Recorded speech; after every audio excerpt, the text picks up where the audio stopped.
Before there were cigarettes, before there were brands, there was the leaf. Tobacco is one of the oldest forms of spirit communication known to humanity. Long before modern times, it was understood as a living messenger, a way for human intention to travel beyond the visible world and return with meaning. In the oldest traditions, tobacco was never a habit. It was a bridge, not something used to escape life, but something used to speak with it. Our ancestors knew breath as spirit itself, and smoke was breath-given form. When the leaf touched fire, it awakened. When guided by breath, it carried thought into the unseen. In that moment, intention became vapor, and prayer learned how to rise. It was never about getting high. It was about clarity, connection, making the invisible visible. That's the memory the leaf still carries.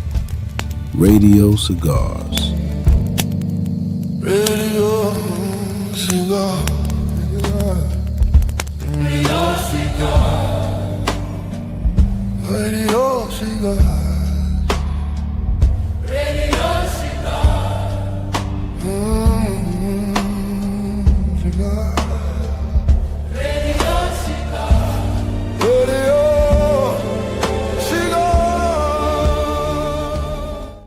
All right. Shout out to everybody watching. Shout out to the Radio Cigars.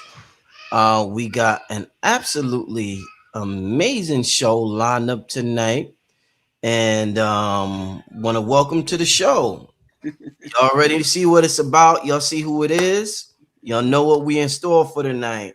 The Oracle, none other than Sister Myrah. Sister Myrah, welcome back to the show, Sister Myrah. Thank you so much. It's always a pleasure to be here, Brother Rich. And after seeing that commercial, I'd like to get some of that tobacco. Ooh, I got you, Myrah.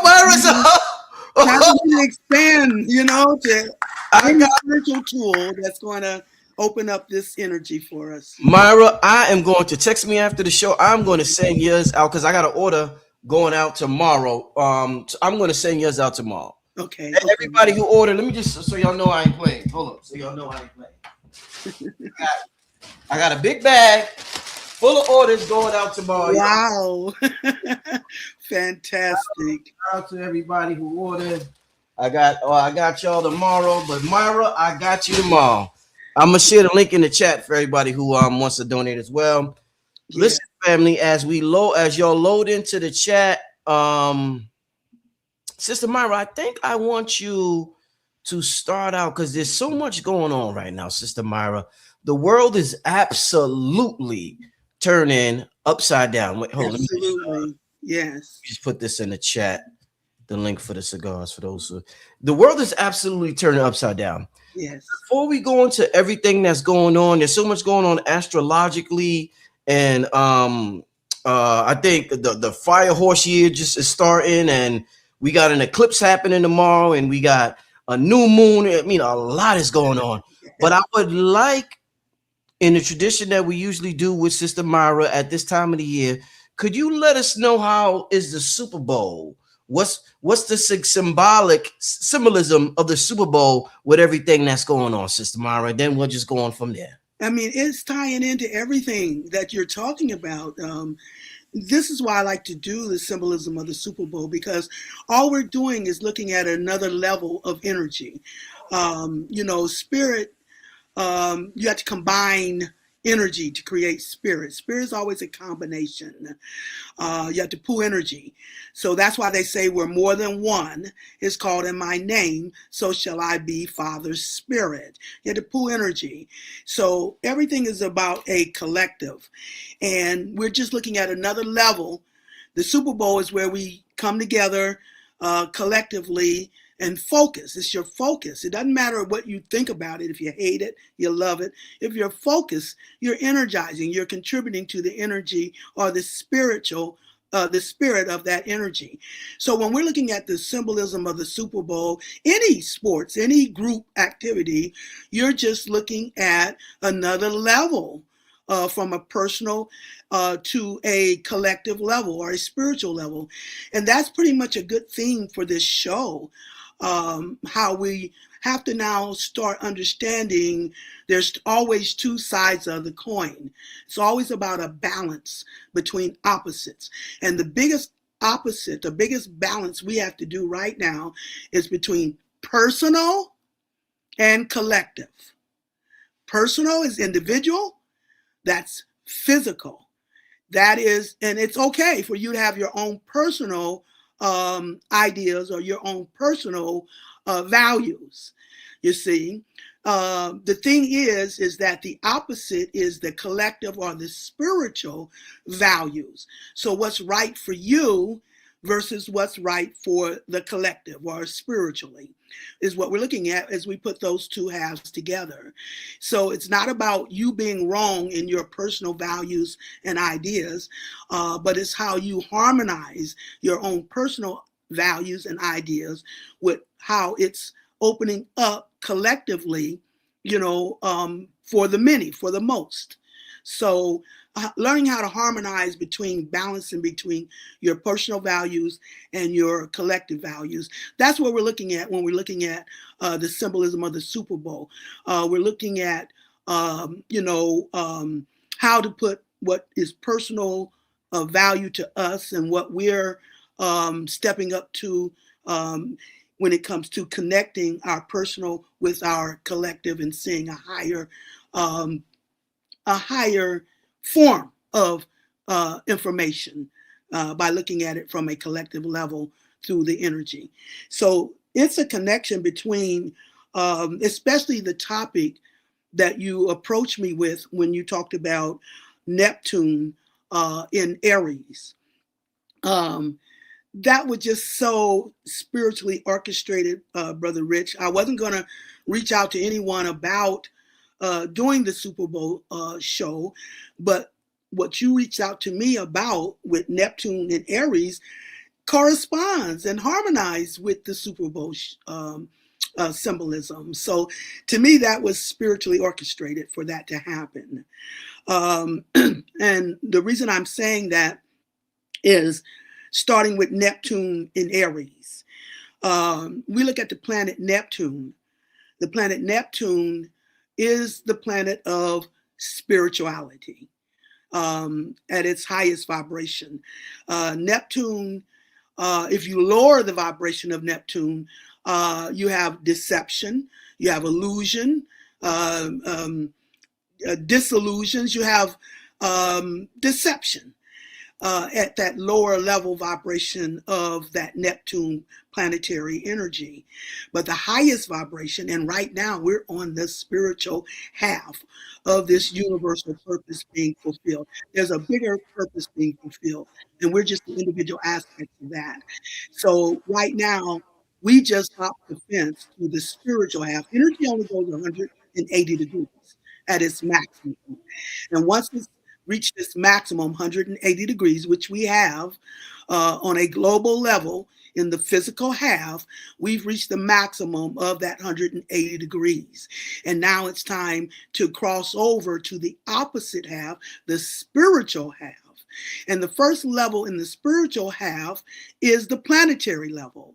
So that is what we're looking at now with the Neptune at a planetary level of energy on a spiritual half of this operation. So we're looking at the highest vibration of that Neptune. And with Neptune in Aries, Aries is the first sign of the zodiac, a new beginning. It's the energy of spiritual cosmic warfare. It is energy only unfolds through a 90-degree angle. And that 90-degree angle is where we're looking at the cardinal cross. There's 3 cross levels. You have the cardinal cross, which is at royal energy that activates and initiates a new royal spiritual empowerment, the cardinal cross. That is Aries, opposite Libra. That is Cancer, opposite Capricorn. activating and initiating a new royal empowerment from the universe. Once we get the cardinal cross activated, then we're looking at the fixed cross. The fixed cross is what sets that energy into motion. It's like the enforcer or the army. So it reverses the energy from a mundane physical illusion of power to a spiritual, creative, and royal empowerment. I call these the four horses of the apocalypse. They do the heavy work. They reverse the energy, enforce what the cardinal cross activates. This always happens in the Aquarius age because Aquarius is the sign of evolution. And it's opposite. I don't talk about one sign without its opposite. We have to start looking holistic now, the balance of opposites. The opposite sign of Aquarius is Leo. And Leo is creative power, creative rulership. So the evolution of a new creative rulership for the Aquarian age being activated through the cardinal royal energy of the cardinal cross. And once we activate the fixed cross, that's Aquarius opposite Leo, and then vertical leg, and then we've got Taurus opposite Scorpio. So in order to evolve Aquarius as new age rulers, Leo, there has to be a transformation, Scorpio, of our values and habits, Taurus. So that's what the fixed cross brings to the table. Then we're looking at the, after we've activated a new royal empowerment and the fixed cross has, put it into motion, then we get to the mutable cross. The mutable cross will adapt us to a whole new level of transformed new royal rulers, so that we can now access the magic of Mama Universe as the new rulers, righteous rulers, out of the abuse of power, which they've reached in their maximum 180 degrees at a global level.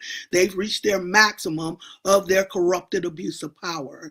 Now we're on the spiritual half. It's now time to balance that 180 degrees abuse of power, corrupted power, to a righteous humanitarian empowerment. That's the first level on the spiritual half at a planetary level. So it's now time to activate a new righteous humanitarian empowerment, because Aquarius is the sign of the humanitarian. So then that adapts us to a whole new level of accessing the magic of Mama Universe, the magic of the universe, which is the mutable cross, third time the charm. 3 is the number of magic, the closer of this universal operation, where the mutable cross, where we have the third sign, Gemini, opposite the ninth sign, Sagittarius, the vertical leg, and then the horizontal leg is the sixth sign, Virgo, opposite the 12th sign, Pisces. So the mutable cross. But the one we're interested in for tonight's message is the cardinal cross. We're going back to the cardinal cross, what is now activating a new royal empowerment out of the abuse of power to a humanitarian empowerment through the cardinal signs at a 90-degree angle. All these crosses give us a 90-degree angle. We have opposition and we have that 90-degree angle. So what we're going, we just completed Capricorn. Okay, the cardinal cross starts with Aries ruling the spring. Then we have Cancer ruling the summer. Then we have Libra ruling the fall. And then Capricorn ruling the winter. Now, Aries, the prince, the cardinal fire, the prince, the royal prince or cardinal fire. Fire is always the sun. So the royal sun, the prince, Aries, his domain of rulership is over Aries, Taurus, and Gemini. Before we get to the next cardinal sign of Cancer. And that's the mama, that's the water.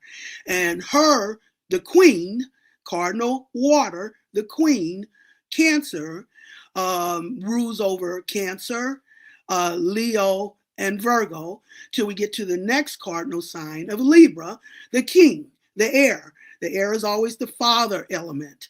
And the king, the cardinal air, the king, Libra, rules over Libra, Scorpio, Sagittarius. Before we get back to the last cardinal sign of Capricorn, Capricorn, the earth element, that's the daughter component. It's not, I keep telling you guys, it's not Mother Earth, it's daughter Earth. Mama Universe, daughter Earth. Father Spirit, son of power. A full family of elemental energy. Air is the father, fire is the son, water is the mama, and then the earth is the daughter. Daughter Earth, the Capricorn. The last earth sign, cardinal Earth, the princess. She is the one who had not been crowned, but she's now been crowned as the princess. That completes us as a royal family. And now that's how we step up to a star system level. And now it's time to balance star systems. Our ancient Sirius star system with this new age Aquarian star system, balancing star systems. And Capricorn, the cardinal Earth, the princess, she rules over Capricorn, she rules over Aquarius and Pisces. Before we go fully back to Aries again for a new beginning at a higher cycle, at a higher vibration.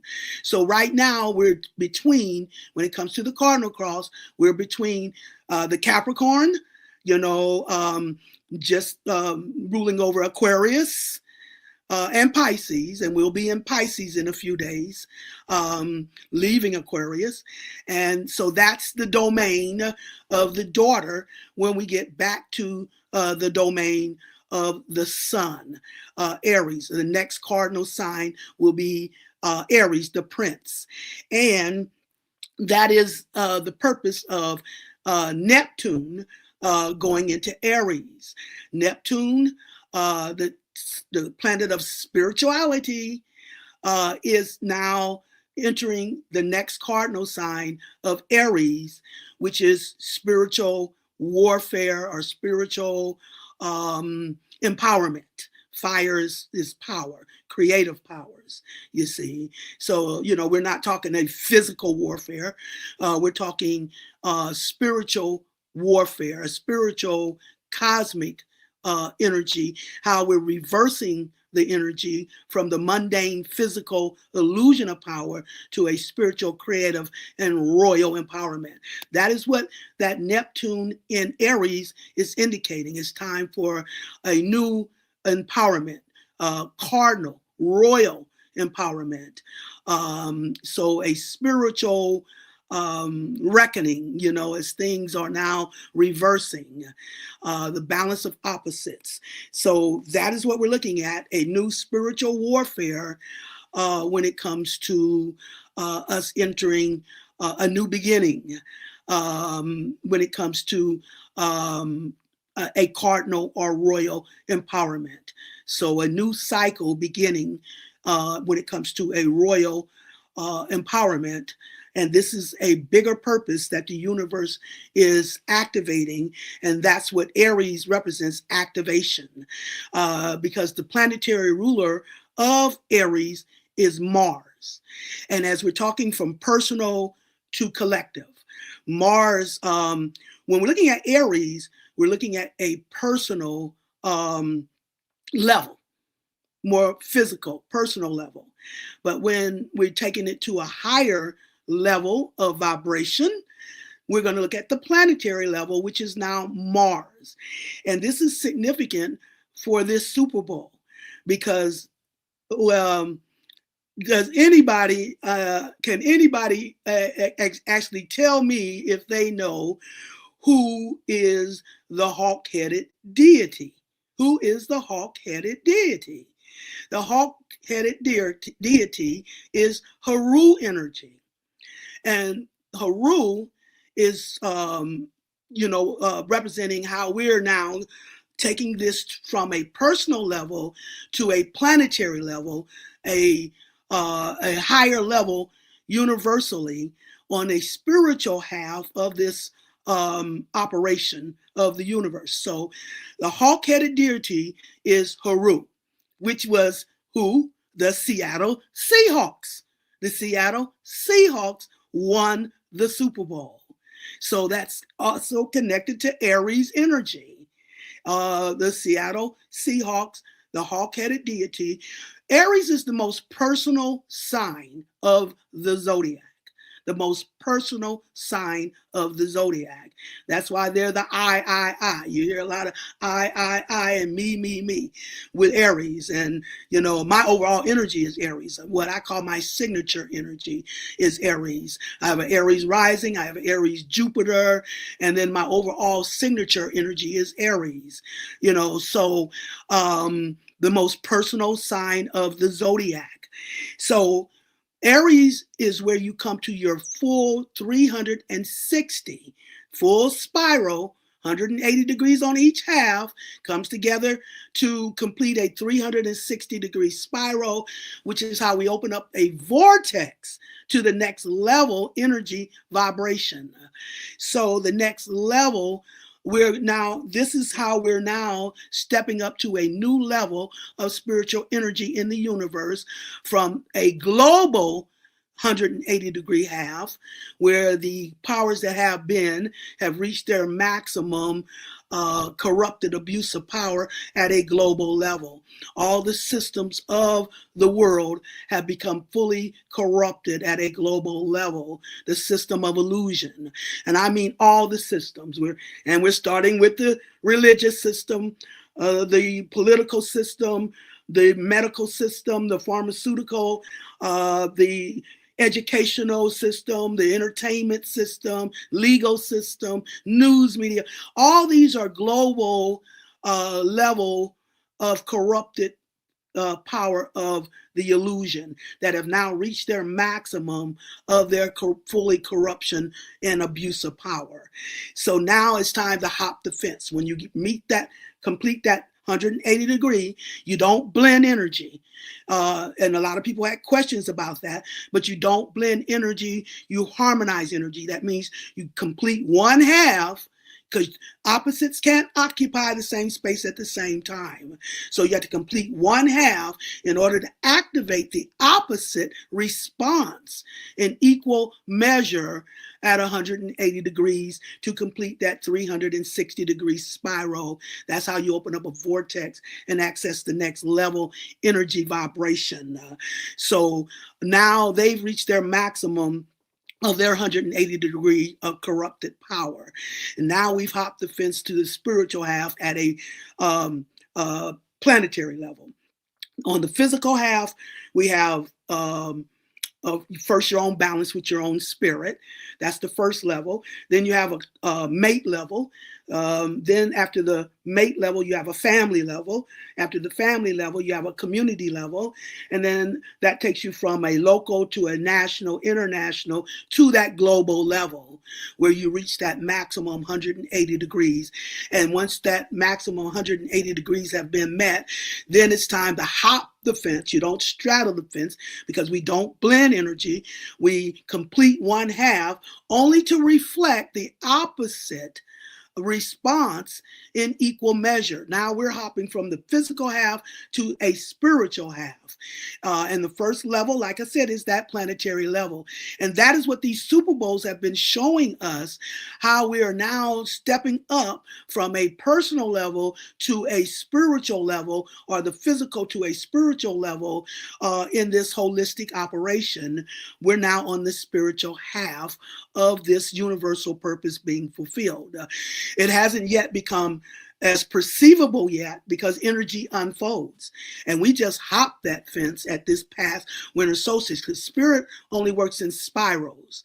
So what happened at the last winter solstice, in 2024, and how it made its cycle to complete that cycle at December 21st, the winter solstice 2025. So that is where we had the last Super Bowl. That is where we had, and in the halftime performance, where we had Kendrick Lamar do his halftime ritual, which energized redeeming the value of the fallen daughter, the fallen daughter, who I call the Cinderella energy, or daughter Earth, the daughter component, the one who's been rejected in her value because she's the energy of integrity and character, because her planetary ruler is Saturn, the taskmaster. So the daughter, the fallen daughter, everybody had been crowned. Aries, the prince, Cancer, the queen, Libra, the king. The only one who hadn't been crowned was the Capricorn, the princess, because she was the rejected stone. She was the fallen daughter because her energy is integrity and character. And we've been in the land of illusion. And character is not respected in the land of illusion. That is how she became the rejected stone, who becomes the cornerstone. It's in her rejection and redemption the earth is transformed. Daughter Earth, the last earth sign, the last cardinal sign, Capricorn, representing daughter Earth. And I call her Cinderella energy, the fallen daughter, the servant girl who marries the prince and becomes the queen from the bottom to the top. That is what Cinderella means. Well, she's now been crowned, and we've now been completed as a full royal family, the prince with Aries, the queen with Cancer, the king with Libra. Now we have the princess with Capricorn being crowned as the princess. That's completed us as a royal family. And as it completes us as a royal family, that takes us to a star system level. Now it's time to balance those star systems, our ancient Sirius star system with our new age Aquarian star system. Now it's time to balance star systems. So what Kendrick Lamar did is he showed the ritual of redeeming the value of the fallen daughter, lifting her up. You know, he did that with Caesar. He did that with Serena Williams, because he did the personal, where he showed his war with Drake, and he did the personal in the fact that one of the things that he was, having a problem with Drake about was undermining the value of the woman, our women. And the two women that Drake had a relationship with that Kendrick felt he undermined their value was Serena Williams and Caesar. So that is why he had them in that halftime performance as redeeming their value, because they were doing the Crip dance, which was a war dance in response to what Drake had said about them and undermining their value. So that was his way of redeeming the value of that fallen daughter. And that is why he took it from that personal to a collective level, because not only was he talking about Drake in the personal battle, but he was taking it to a collective level when it came to America. That is why he wore the lowercase a, for A minor, when it comes to A minor, and then taking it to a collective level with the small case a, which is the same reason, that America is falling, the fall of America, for that same reason, the A minor symbolism with Drake, okay? So taking it from a personal to a collective level, that is what's starting to show up now, as we're going from a personal to a collective spiritual level in this operation, in this universal purpose being fulfilled. So that is why in this Super Bowl, and one of the things that happened in this Super Bowl, first you have the playoffs. And in the playoffs, the last two teams in the playoff as to who would win the NFC championship. The last two teams to play for the NFC championship was the LA Rams and the Seattle Seahawks. Now, I do look at energy when I look at these teams, and I look at their symbols to understand the message. So when we looked at the LA Rams, the Rams, that's Aries energy. The Rams, the symbol of the realm. But It's on a personal level. Remember, Aries is the most personal sign of the zodiac. So the LA Rams playing against the Seattle Seahawks. And with the Seattle Seahawks beating the LA Rams, it's like these were two Aries energy coming together, except for LA Rams represented Aries energy. But then when we look at the Seattle Seahawks, we're taking it to the hawk-headed deity, Haru. And that is where you step up from the most personal, coming to your full 360 degrees of personal power. Now you're stepping up to the planetary level of Mars as Haru, where you come to your full collective empowerment as Haru. Where you all come to your full 360 degrees of personal power is how you step up to Haru's energy through Mars to a planetary level. And this is how Haru took it from a personal Aries, the realms, to a collective spiritual level, planetary level with the energy of Mars as Haru. When we follow the fire axis of energy, air and fire, masculine, are external. Earth and water, feminine, are internal. Now, I'm not talking male, female, masculine and feminine. And so the internal, the feminine, is already in a spiritual rotation.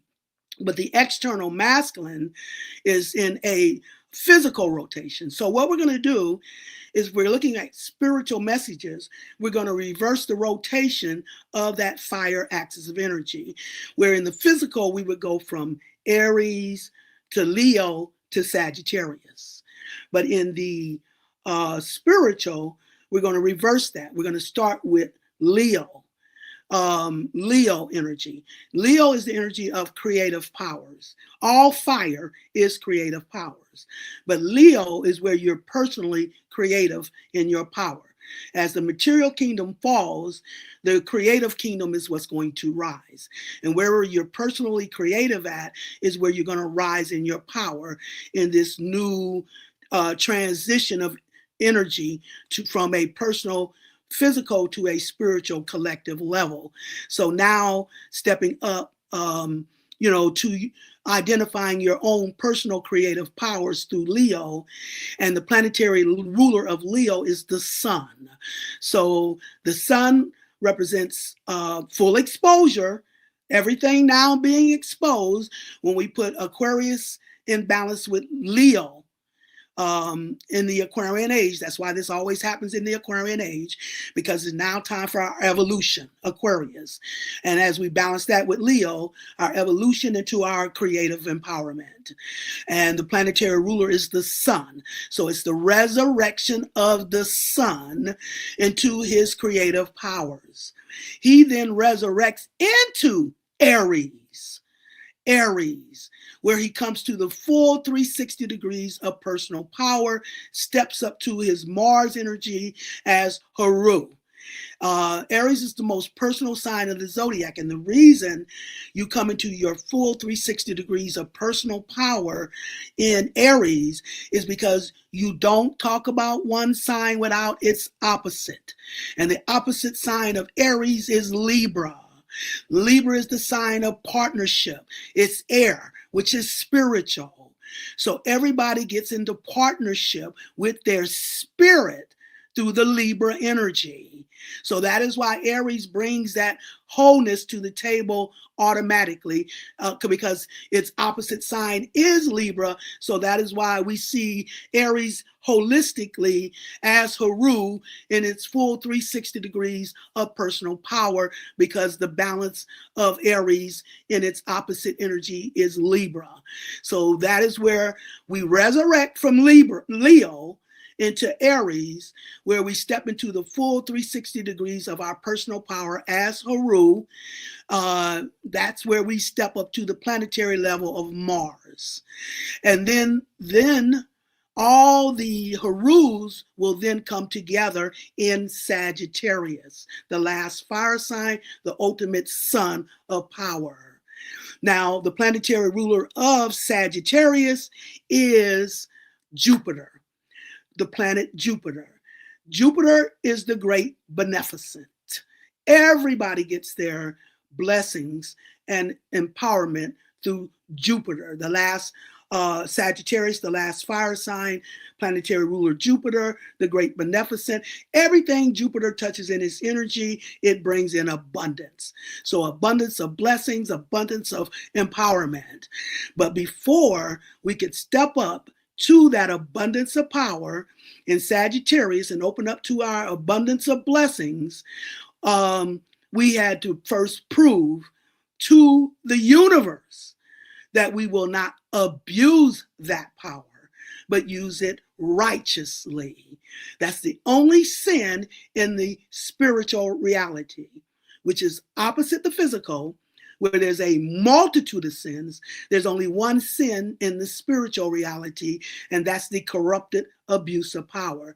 That is why the powers that have been have reached their maximum of their corrupted abuse of power at 180 degrees, and that's why it's time to flip the script to the spiritual half, where we now in the Aquarian age evolve as the new age rulers out of the corrupted abuse of power to a righteous humanitarian empowerment, Aquarius being the sign of the humanitarian. So now we're at a humanitarian righteous empowerment.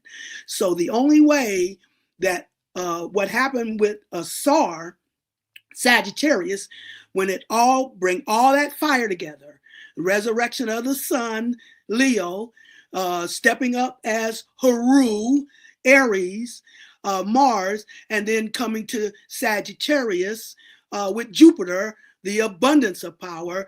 All these three fire signs come together to represent a SARS energy, a SAR. Through that Sagittarius energy, where we step up as a SAR. That is where a SAR had to be cut down into the 14 pieces or the 14 cycles of time by Father Time, the air element. The Father. The air element is the Father component, righteous Father Spirit, the Father of righteous thinking, the Father of righteousness, righteous Father Spirit, the air element.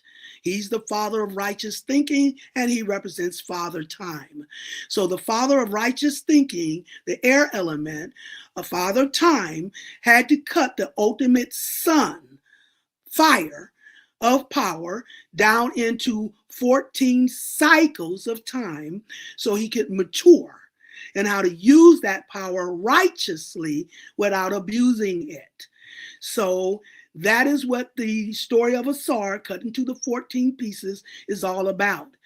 This was also, he had to first prove that he will use that power righteously without abusing it before he could reap the full abundance of that collective righteous empowerment. So that is what actually happened in the last Super Bowl, where the ultimate son of power, we've been wounded. The feminine has been wounded in our value. Remember the Capricorn, the daughter component, the fallen daughter, the rejected stone, being rejected in her value because she is the energy of character, and character was not respected in the land of illusion. We've been in the land of illusion. We just completed that half at the last winter solstice, like I said, where we had to make that complete spiral to the next winter solstice before you would see the evidence of that energy. Spirit only works in spiral. It's only going to prove what it's doing when it's ready to fulfill or complete what it's doing. Doesn't work in fraction. So it had to complete that spiral from one December 21st to the next December 21st. So this is where Kendrick did that ritual to redeem the fallen daughter, redeeming character. She's daughter character. So you're redeeming character. That is why the beef with Drake, it was in order, you're not like us unless you're walking in the spirit of character when it comes to being part of our culture. you see, being part of who we are. You have to come here in the value and the integrity and the character of the respect of the culture, not coming here to, capitalize, to exploit, and abuse, especially abusing it through the daughters, which we described Serena Williams and Caesar as representing those daughters being redeemed in that ritual.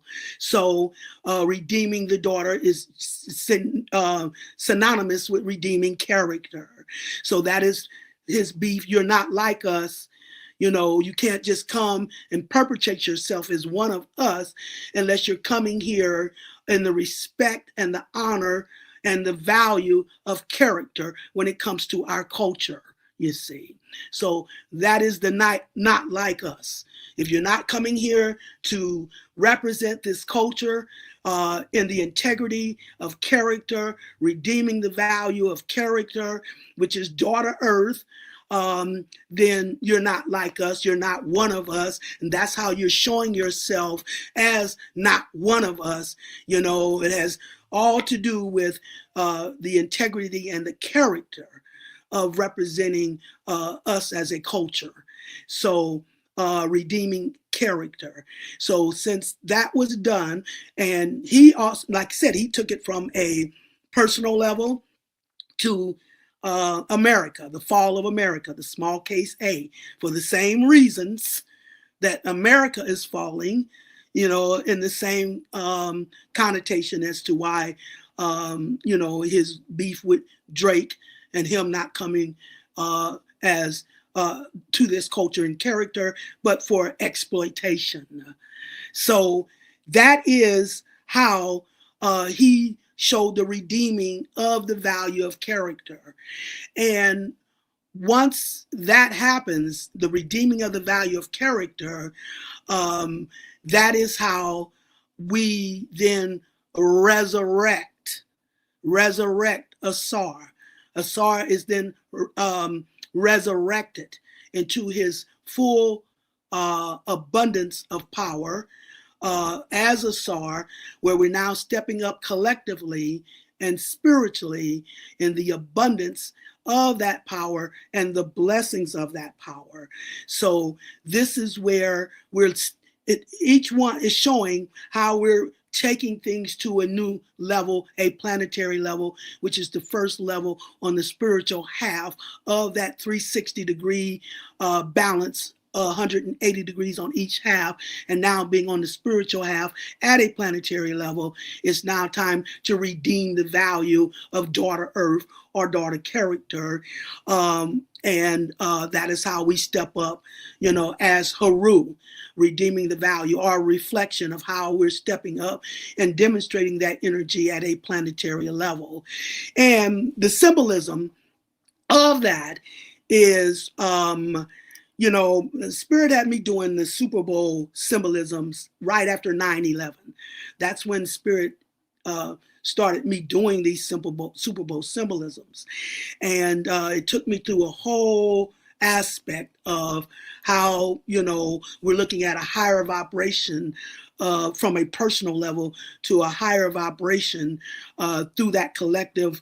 Anytime they do anything collective, their Super Bowls, their Olympics, anywhere people gather as a collective and pool their focus of energy is how we're doing those rituals.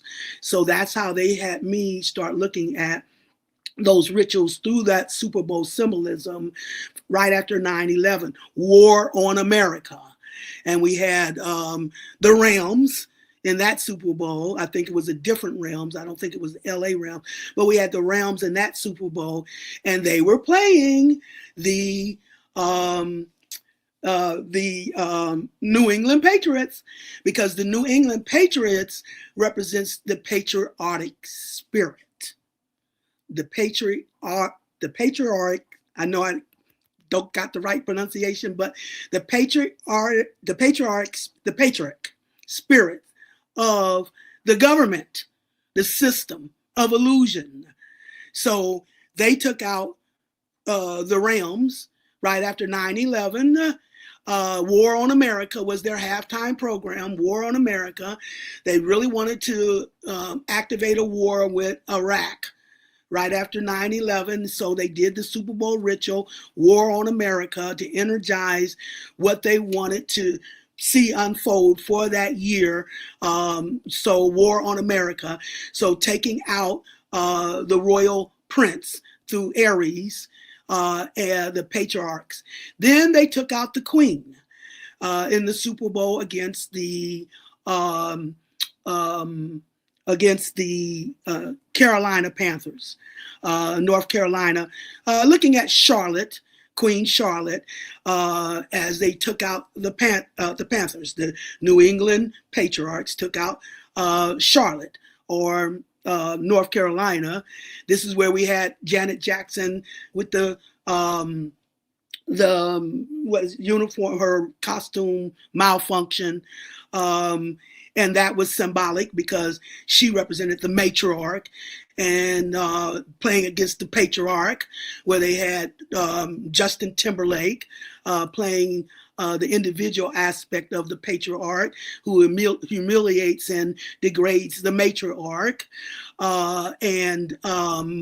This is where that symbolism came in, as they took out the queen. Then they had the patriarchs also take out the king, which is when they took out Philadelphia way back then. And Philadelphia, the reason Philadelphia represented the king is because Philadelphia, anytime you're dealing with the father component, you're dealing with the air element. The air element. So the Philadelphia Eagles, the air element. And in this Super Bowl ritual, this is where they introduced the hybrid. They introduced the hybrid car. They introduced the mental programming. The name of that halftime performance was Bridging Generations. But what Spirit showed me, what stood out for me, as I looked at the title, Bridging Generations, what stood out was bridging genes, bridging genes, the hybrid. They introduced the hybrid car. They were supposed to have, Mary J. Blige do the halftime, but then they switched that up and put in Alicia Keys. So I hope you guys understand the definition of the hybrid. You see, let me just say, you have to have a melanated woman. You have to have a melanated mama to be melanated. They lied about the one drop. They lied about that. They didn't want you to understand the supremacy of the melanated mama. That's who is supreme, the melanated mama. That is what they're trying to hide from us still, the melanated woman as the mama. The queen, just like you look at a chess game, you look at nature, you look at the queen bee, the queen ants, the whole system of nature, what is natural.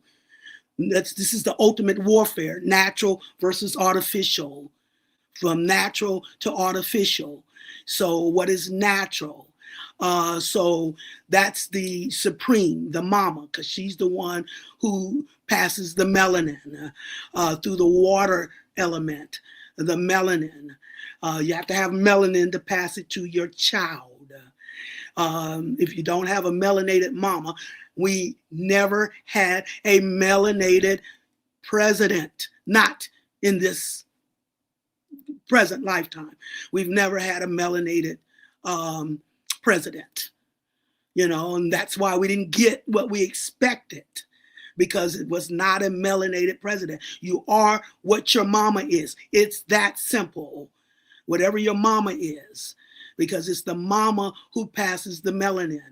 And if a mama doesn't have melanin to give to her child, it takes the illusion of color. Because through the father, it takes the illusion of color. Okay?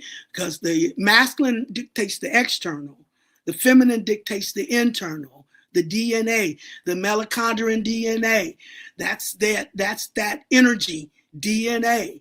The melanin, the mitochondrion, that is how you trace your ancestry all the way back to the ancient mama, the original ancient mama universe. Everything did start matriarchal. All colors come from the color black. So matriarchal. So everything started matriarchal. But that is when our ancestors from ancient antiquity, our ancient ancestors, that is how our ancient ancestors came out with powers. They could fly. They could breathe underwater. They could talk telepathically with the plants, the universe, the animals, the plants, each other. We could speak telepathically with one another. We still have those powers. However, we've been in the conscious realm.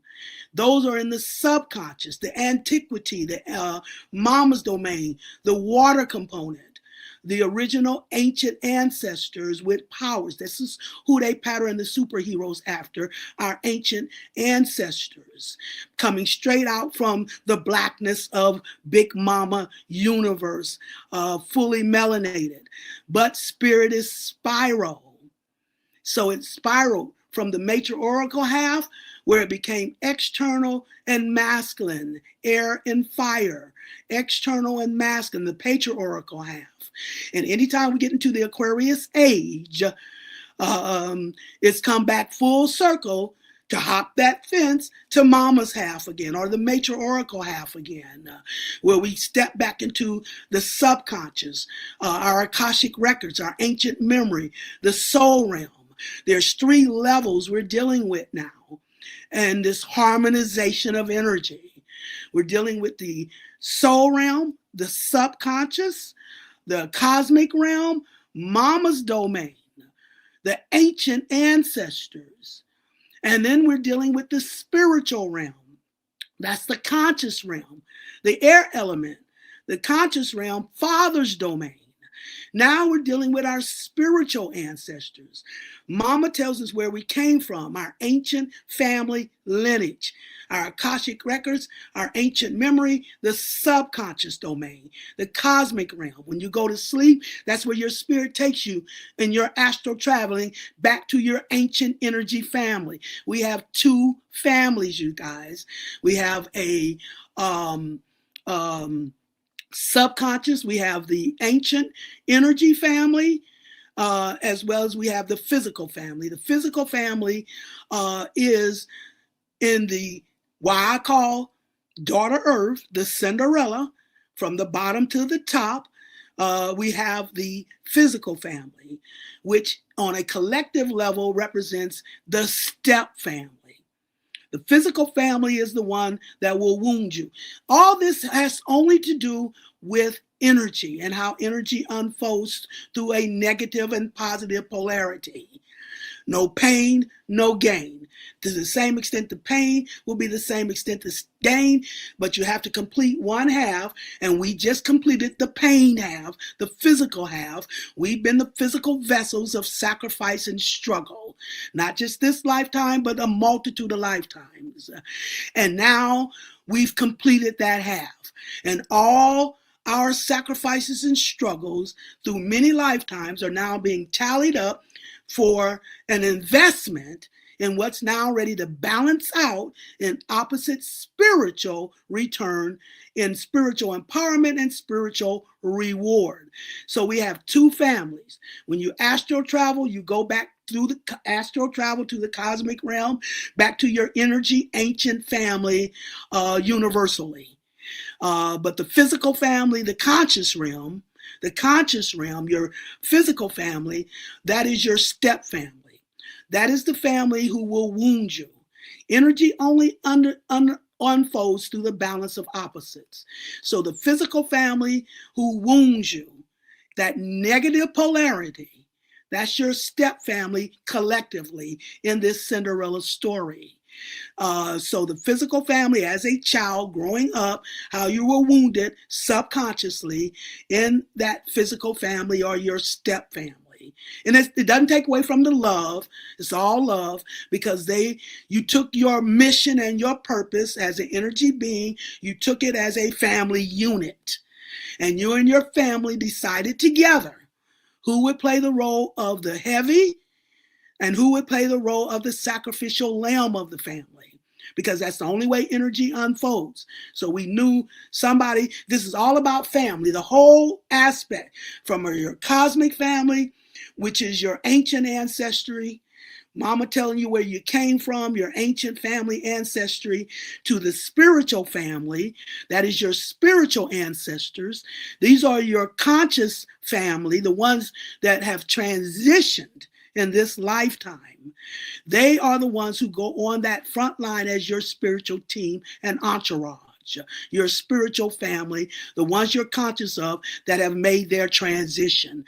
That is your spiritual team and entourage. Your spiritual family has access to your soul family, your ancient ancestors, through the subconscious. And it is the one, your spiritual family is the one who will access the energy of your soul family and then bring that energy through the spiritual realm. And spirit is opposite the physical. So spirit can now, the spiritual family, your spiritual ancestors can now balance with your physical vessel or the boot on the ground. The physical family member who plays the role of the sacrificial lamb of the family. They are the ones who take the brunt of the wounding. These wounds have been generationally passed down on the physical half. Same way you were wounded by your parents is the same way they were wounded by their parents, and they were wounded by their parents, and on and on. A generational wounding. But anytime we get into the Aquarius age, the buck stops here. It's now time to expose those wounds for cleansing, purging, purification, and healing. Virgo's role. So we can now ascend. Virgo is where we ascend to the spiritual level, because Virgo is the last sign in the physical half. First 6 signs physical, second 6 signs spiritual. Neither one's higher or lower than the other. Balance is the key to everything. Spirit needs a vessel just as much as the vessel needs the spirit. So from Aries to Taurus to Gemini to Cancer to Leo and Virgo, we have the physical half. And then from Libra, Scorpio, Sagittarius, Capricorn, Aquarius, and Pisces, we have the spiritual half.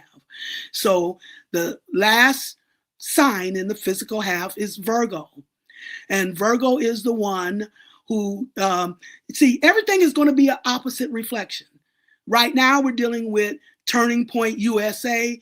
That's the physical aspect of the spiritual turning point through Virgo. That happened, the Turning Point USA happened in Virgo, the last sign in the physical half, because that is where we're cleansed, purged, and purified of false values. All earth deals with value. Virgo is the second earth sign. You come to your own self-security and self-value and self-worth through Taurus. You see, internally. You go to Taurus, where you come to the security within of your own value and self-worth from within. Once you do that through Taurus, then it takes you to the second earth sign of Virgo. There, Virgo is where we cleanse, purge, purify of false values to the matrix, to the illusion, and heal in our wisdom and unplug from the matrix, which is how we ascend from the physical half, the last sign Virgo in the physical half, into the spiritual half through Libra. And Libra is where everybody gets into a balanced partnership with their own spirit. After being cleansed and purged and purified through Virgo, then we ascend, the Christ child, we ascend into the spiritual half through Libra, where we can now get into a balanced and equal partnership with our own spirit, come to our individual wholeness, our individual Christhood. And then we then take, as we come together in Libra as twin souls, bonding, we come together in balance, because this is where Libra is where you get in balance with your spirit, then your mate gets in the balance with their spirit, and only then can the two come together as twin souls. Twin souls is your energy mate who you were with as an energy being by Una. You fell into the flesh, you separated into duality, male and female, many lifetimes cultivating this love relationship. That's the one bond that is never broken, the love bond, the water, mama's domain, the love domain. From antiquity to new age, different bodies, different lifetimes, you still carry that love with that twin soul. But you had to first cultivate that on an unequal basis. So you came together some lifetimes unequally as mother and son. You came together in some lifetimes as father and daughter. But this is the lifetime to come together as brother sister, which is the balance between the two halves, the yin and the yang collectively, where the evolution occurs when we bring the balance to the two halves and open up that full vortex, 360-degree vortex. That's what opens up the avenue to the next level energy vibration. So the balance of the yin and the yang, twin souls, they come together in Libra when each have both. You separate because you go to your own corner, get in your own balance with your own spirit. Then only then can the two come together. When each are in balance with their spirit through Libra, they come together as twin souls through Libra when each has balance with their spirit, which takes them to the next energy of Scorpio. And Scorpio is the sign of transformation. It's the sign of bonding. And it's water, which is love, mama love, the water element, the love, and the intensity and extremity of the bonding of love between the twin souls is what activates the transformation, Scorpio. And then they say, the Mayans say, Scorpio is the great crossover, the celestial ship of the north that crosses you over to Sagittarius. They call it the great creative place of Sagittarius, where you come to the abundance of your power and your blessings, a SARS energy. Having proven he will use that power righteously, now coming to the abundance of that power, redeeming the value of the daughter, because Sagittarius and Capricorn come together at the winter solstice, the highest peak of the astrological cycle, like the 12 o'clock hand. So when the SAR comes to the abundance of power, having proven he will use that power righteously, that is how he then redeems the value of daughter character. Capricorn, daughter earth, the fallen daughter, redeems her value. That is how they become equal. We've both been wounded. Men have been wounded in their ego, thinking themselves higher in their value than their woman. And the women have been wounded in their insecurity, being rejected in their value as that rejected stone, being rejected in their value. So that is the symbolism of Trinity and Neo coming out of the Matrix, where when he First Trinity resurrects him from the dead, or the illusion of power through his ego. And then in the second movie, Neo brings her back to life, where the first thing he does is go internal, removes the bullet, which is the damage. Her insecurity in her value, having been rejected in her value. So when he removes the bullet, that's him removing that damage, how he redeems her value, how he removes that bullet, then he goes back and massages her heart. And the first thing she says when she opens her eyes is, now we're even, or this makes us even, this makes us equal. Now they come together as one. They play the role of Leo and Virgo. Because she is in the background, the internal wisdom, giving guidance to the sun Leo, through her wisdom.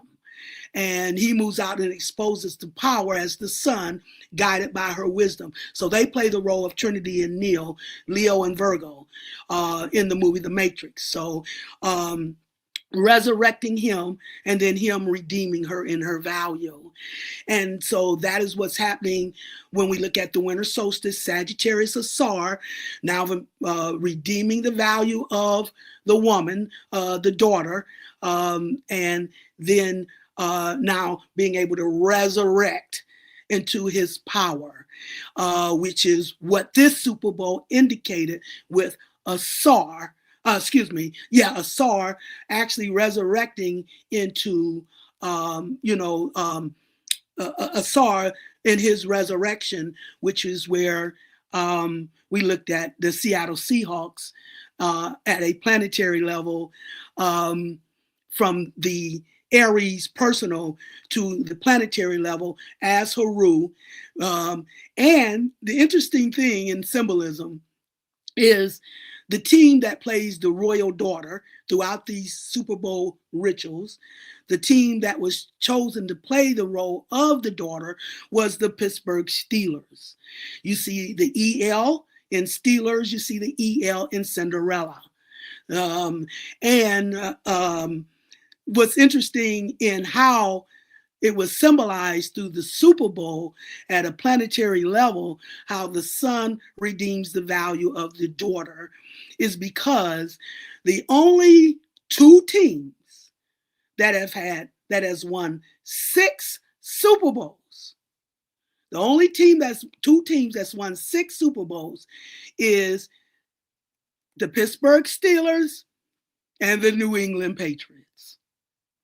So if the New England Patriots had won this Super Bowl, they would have won over the daughter, getting to the 7th Super Bowl, winning that. So that's symbolic of how the son is redeeming the value of the daughter by taking down the New England Patriots, who would have won their 7th Super Bowl and beat out the Steelers when it came to who was the first to attain the 7th Super Bowl. So that is how that is symbolic in this Super Bowl of this whole universal purpose being fulfilled from a cosmic realm. Because once we get to the global level in those levels, and we've completed the physical half, 180 degrees at a global level, then when we hop to the other half on the spiritual level, we start with the planetary level, as I told you, then we go to a universal level, then we go to a star system level. So those are the full range of how we can balance energy and ascend all the way up until the Aquarian age, where Virgo represents ascension, where we ascend to a new level. It's when we get into the Aquarian age where it's time for evolution. We've now ascended, where we can now come into, we've now balanced on enough levels through our ascension to now evolve. Aquarius, the sign of evolution. Why this happens in the Aquarian age. It's now time for our evolution in spiritual empowerment and our creative power, the opposite of Aquarius, Leo. So everything is now being exposed that have undermined the value of who we are as the original righteous rulers universally. So everything is being exposed. And the thing is that what is significant, I do like this new movement that is going on. They're saying foundational Black Americans, because it's time to delineate. It is time to delineate as to who we are. The delineation of who we are as the foundational Black America.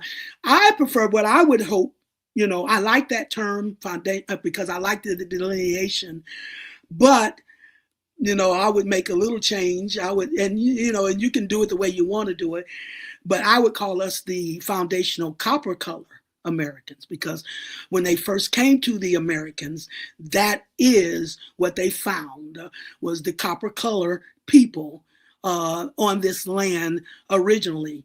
And the things that have not been revealed, and I know I'm going to get a lot of pushback on this because everything that's now being exposed, that has not been exposed, is now being exposed as to how they knocked us off our perch, as that original rulers.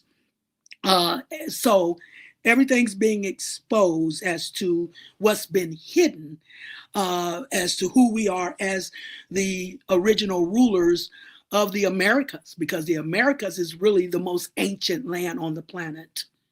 That is what's now starting to come out and be exposed, the most ancient land on the planet, the Americas. And so we were already here. That's who they found here. As a matter of fact, we had civilization here that surpassed the civilization that they have here now. What they did was covered all that up. They covered it up. They took it down. They covered it up. There were more pyramids. There were more, mounds, and all of that were over here. But they hid that from us. They covered it up, you see. And there's a website that I really want you guys to go look at. It's called, let me see. I wrote it down because you guys know my memory on details. I cannot remember the details, but there's a book called, that's not a book. There's a website called Old World Exploration. Old World Exploration. Go check out that website and listen to the narrative as well. Because they're telling you the truth on this narrative in that website, and they're using every city in the Western Hemisphere. The last time I did a Super Bowl show on Brother Rich, it was the Kansas City Chiefs versus Philadelphia Eagles, and I used the book called The Astrological Charts of the Western Hemisphere. I showed you that book to get the energy of the cities in the Western Hemisphere as part of, the symbolism of understanding the energy of those cities. And so this website is going to show you the Western Hemisphere of our ancient reality, like Brother Rich showed you the Tertullian. This is going to show you what we were living like before we were colonized, before they came over here and hid all that from us. And the narrative, they're very honest on the narrative of that. So you can go to whatever city you live in or whatever city you identify with and see what your city looked like before they tore it all down or hid these structures. They show you these structures, and even now you can probably go to your city hall, your courthouse buildings, and you'll see these magnificent buildings that they did not put up, that have been up for way before they even came here. So they took over those buildings, but a lot of them they tore down. They covered up a lot of stuff. They did not want us to know who we were and who they came over here, who they don't want us to identify as to who we were before they came over here in their colonization. But if you go to the Old World Exploration website, you're going to be able to look at any city you want in the Western Hemisphere and see evidence of how that city looked, back in that Tertullian time. So check that out.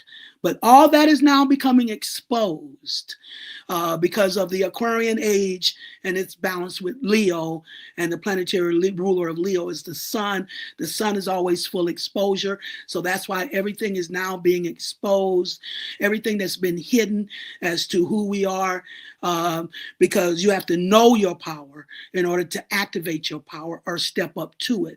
That was something also they demonstrated in the movie The Matrix with Trinity, where Neo, how Trinity resurrected Neo from the illusion of power through his ego, when they took him to the oracle and he's trying to identify himself as the one, but he's trying to do that through his ego. Man can't come out of the matrix in ego.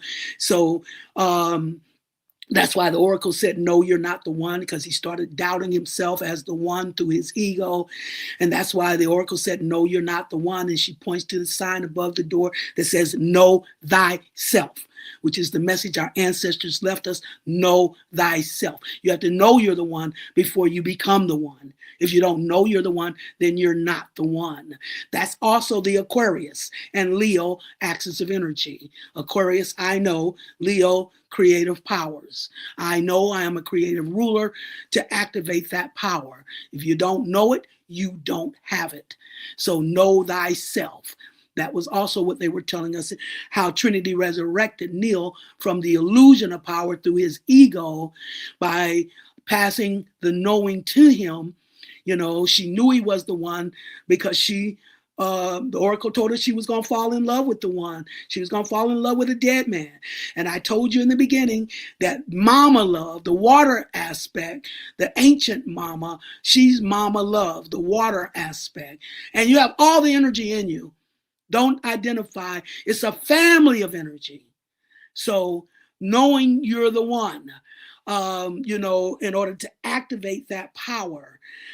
So resurrecting him from the illusion through his ego to his knowing, the source of his power, because she knew he was the one, because the oracle told her she was going to fall in love with the one. She was going to fall in love with the dead man. And I told you mama love is the mama of antiquity, and who you loved in antiquity is who you love in the conscious realm. You know, you bring that love from antiquity to new age. Different bodies, different lifetimes. That love bond is never broken. So that is how Trinity knew he was the one, because that's the one she loved, which means that's who mama, who speaks to you internal through how you feel. The water from your ancient memory was exposing to her who she loved in antiquity. That is how she was able to pass that knowing to him in order to resurrect him from the dead, or the illusion of power through his ego. So this is the culmination. What we're seeing is the culmination of all of these Super Bowls. And everything I'm talking about, there are Super Bowls where this was symbolized. This was symbolized, and how this unfolded as we were looking at the collective energy of the Super Bowls and how this energy was unfolding at a higher vibration. And now we've come to the culmination of that, where we are now seeing Asar being resurrected into his full empowerment. So now we're going to step into our Aries, up from our Aries into our Haru. And that's the next step before we get to that Sagittarius. And let me talk about the Super Bowls with Kansas City, because that's when the last phase of all this began. When Kansas City won their Super Bowl. That's when this last phase of this universal purpose was coming to a head with Kansas City. And the reason Kansas City is because I know most of you who follow me know that I went through a health thing, which my heart stopped. I cold blew twice. I had pneumonia, influenza A, my asthma. They had anesthetized me. That's where I lost my voice. It's only coming back to its capacity. But, and when I had this experience where, and it happened on May 1st. May 1st is where they do their May Day rituals. That's one of the most evil rituals there is, the May Day ritual. And I sat down in this chair I'm sitting in right now, and didn't wake up till a week later in the hospital. And when I woke up, they told me I had cold blew twice. They had to anesthetize me, put a tube down my throat. And then they said they took the tube out and I stopped breathing. They had to put it back in. And when I went through this after everything panned out, what I realized is that the reason they did this May Day ritual on me is because it was during the time where they put out the movie Black Panther. And I had a problem with the movie Black Panther. And while everybody was raving about it, I was undermining it. And the reason I was undermining it is because they are hijacking what actually happened in America, and they took it over to Africa when it comes to Wakanda Springs. And Wakanda Springs is the ancient power of the ancient mama Bast, the ancient power of the spiritual power of the ancient mama Bast. As a matter of fact, they had a Super Bowl where they demonstrated this with the Steelers because they had a Super Bowl where the Steelers were playing, of all teams, the Seattle Seahawks. Now, I told you about how the Patriots had took out the prince, Aries, or the realms. They took out the queen, North Carolina, Charlotte. They took out the king, the Eagles. The only one they didn't take out was the daughter. The only one they could not take out was the daughter. So they passed that to the Seattle Seahawks in the Super Bowl with the Steelers in Detroit. And when they did that, the Seattle Seahawks, because these teams do change faces depending on what role they're symbolizing, they were playing, because of the water, the Seattle Seahawks was playing the role of the wicked stepmother of the Cinderella story, while the Steelers were playing the role of Cinderella in that Super Bowl. And in that Super Bowl, what they showed, and you guys probably heard me say this before, but I'm just bringing all the pieces together. But in that Super Bowl, they first, you got to look at the commercials and everything to see what they're symbolizing. And the first commercial, the commercial that's of interest is where they had this runway of models. They were outdoors and they had a runway of models, and they had these models walking the runway. They had photographers taking their pictures and everything, but then they were outdoors, and out in front of the runway was a pool of water. And up from the pool of water rose this melanated woman, very, very regal, very, very regal, silver liquid dripping off of her. And so they started taking her picture, and she wheels around and she walks off like she's walking on water. And up from under her comes a black Cadillac, which was symbolic of the black cat, or Bast, the ancient black mama, how the daughter was rising to her power off of the back of the black mama Bast. And whoever won MVP would be symbolic of who she was passing the power to. And they thought it was going to be Rothenberger, but it turned out to be Heinz Ward. So it was symbolic of her passing the power back to her man. They were trying to woo her in the halftime performance. They had the Rolling Stones on a stage shaped like a tongue. And they were singing the song, "I Can't Get No Satisfaction." They were singing in behalf of the melanated woman. He has the penis, and the other women have him. But we'll give you satisfaction, the tongue. The Rolling Stones will give you satisfaction if you pass that power to us. But she passed it to Hines Ward, which was symbolic of her passing the power back to her man. And that's why the next Super Bowl we get Prince on the stage shaped like a penis. And then he's singing the song, "We're Gonna Party Like It's 1999. He has a bandana. He's now in transformation. He has two melanated women. And at the very end of the halftime performance, they drop down a screen where you see his silhouette. He uses his guitar like a penis. He's a Gemini. So the individual prince of creative powers now resurrecting. That's what they symbolize in his silhouette as they drop down the screen. Him resurrecting into the opposite energy of Gemini, Sagittarius, or a Sar, you see. So that's how they demonstrated that. So Bast, the great mama, and her symbol was the Black Panther. Her power was Wakanda Springs. This is what they didn't want me putting out there. This is what they tried to silence in my voice, that there was no Wakanda Springs in Africa. Wakanda Springs sits on the border of Kansas. That's why the Kansas City cheese, the royal cheese is royalty. The royal indigenous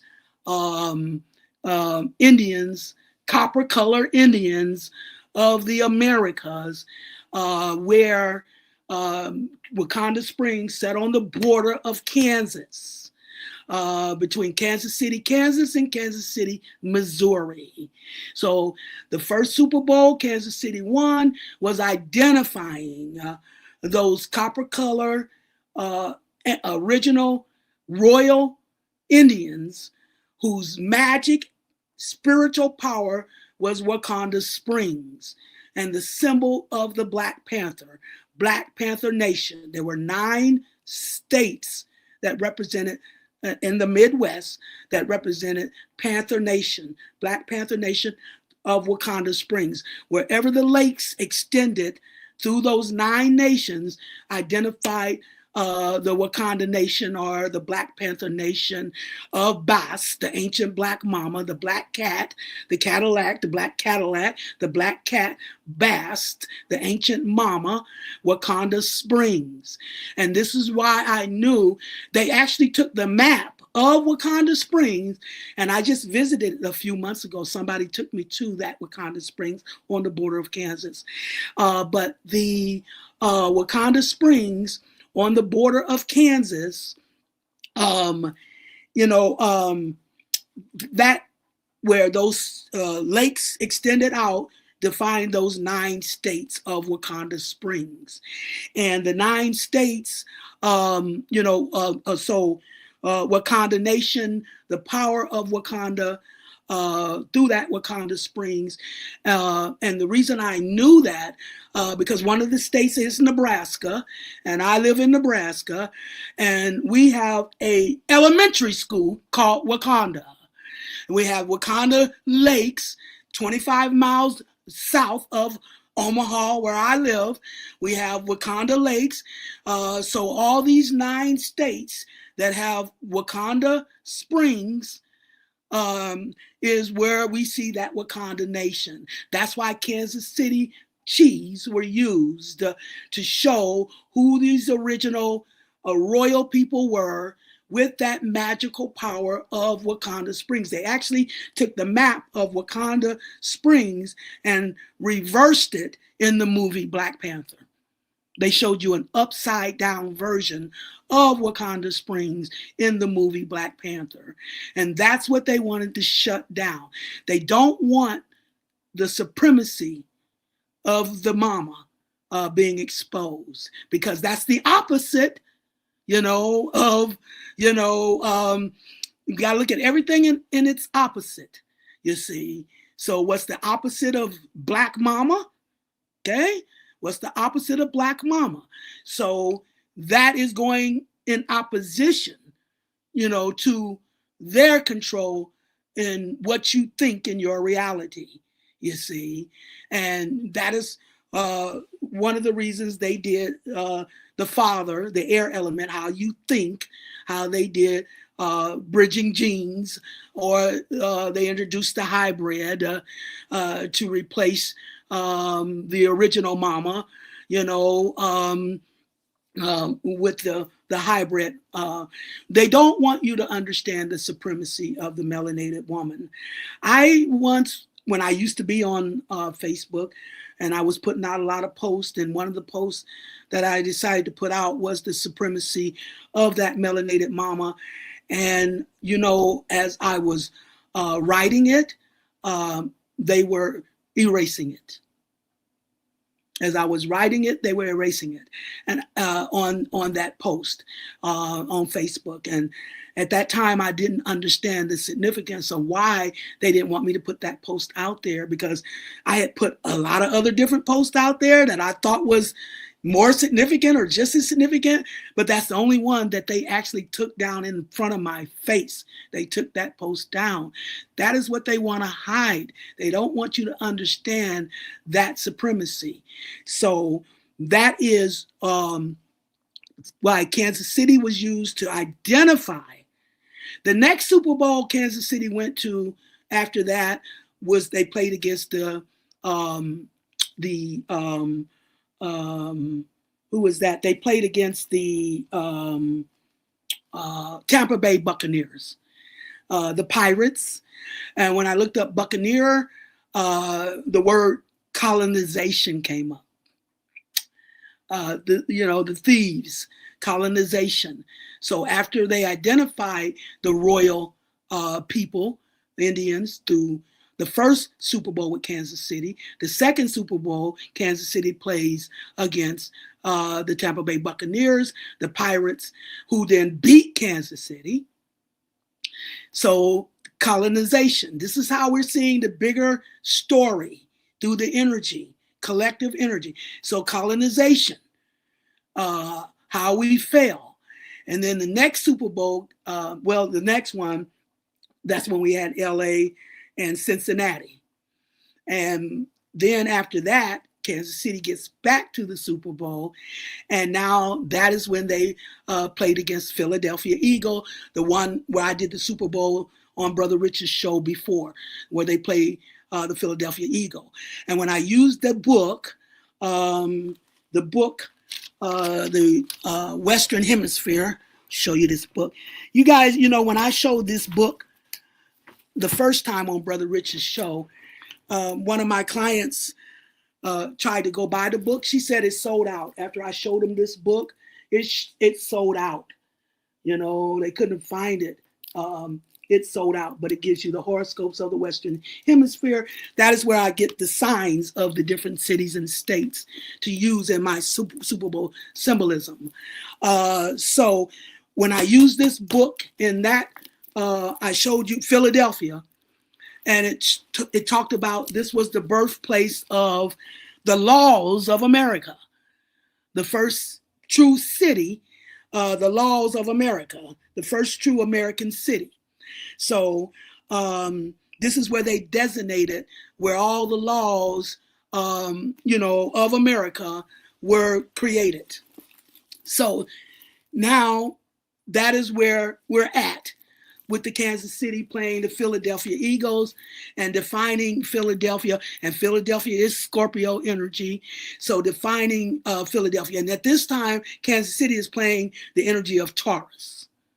The first earth sign, the first manifested people of the earth, particularly the Americas. So Taurus, the first earth sign, the first manifestation and materialization, Taurus energy. And so that's who they played, was Taurus. And when they played Philadelphia, that was just exposing Philadelphia as the birthplace of the laws of America. And then the next one they played in their first Super Bowl was San Francisco 49ers. That's where I got the where they talked about the gold rush in 1849 and how they put it out to the rest of the world to come and pan gold, and That's when they committed the biggest genocide ever. The whole world participated, and then they covered it up by saying they brought us as slaves from Africa, took our children and put them in indoctrination camps, made us forget we had a sovereign connection to this land, when they covered up everything about the civilization we had already built up in this land. So that is where, that first Super Bowl with San Francisco, the 49ers, the gold rush in 1849, where they invited the rest of the world to come in and pan gold, gave them permission to kill off or to unlive the Indians on that land. And then the second one, that's the Tampa Bay Buccaneers, the colonization. And then the third Super Bowl, Kansas City, was with Philadelphia, identifying the laws of America. And then the Super Bowl after that is where they played San Francisco again. And San Francisco, they beat San Francisco, but now Kansas City is now playing the role of Sagittarius. And the reason they get two signs is because we're talking the border of Kansas City, Missouri, and the border of Kansas City, Kansas. So they get two signs.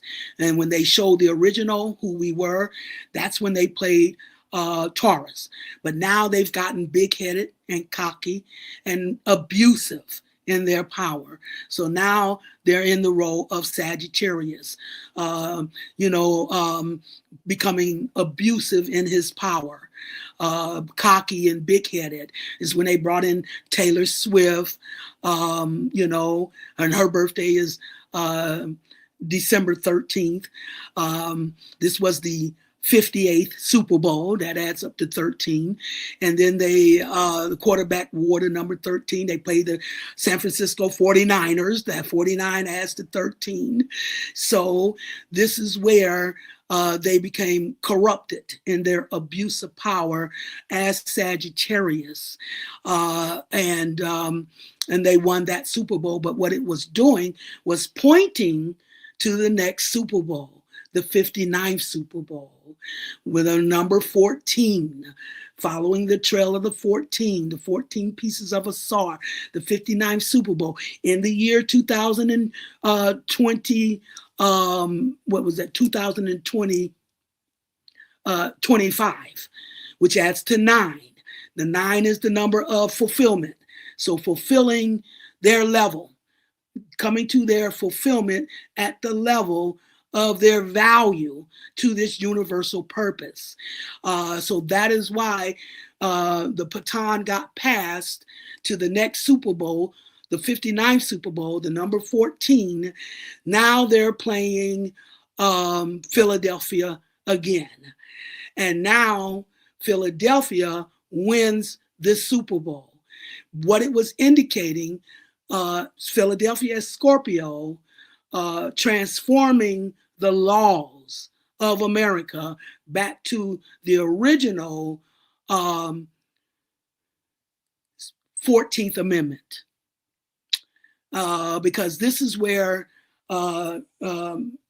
Trump came into office, and the first thing he did was to correct the abuse of the 14th Amendment, which was done by Lyndon Baines Johnson, where he opened up the 14th Amendment of birthright citizenship to anybody in the world that had a child in America would get birthright citizenship. And Trump didn't like that, because Trump has been prepped, and let's not get personal. That's been our problem, people. They have gotten us to be personal, where we're looking at a personality contest rather than a bigger reason behind what is going on. This is a spiritual operation, and there are spiritual tools being used independent of who they are personally. So we got to stop looking at things personally and gauging from that. You see, it's not about Trump. It's about him being groomed way back when he was young, and he had these casinos, and they were letting the $5 Indians in their casinos have special privileges.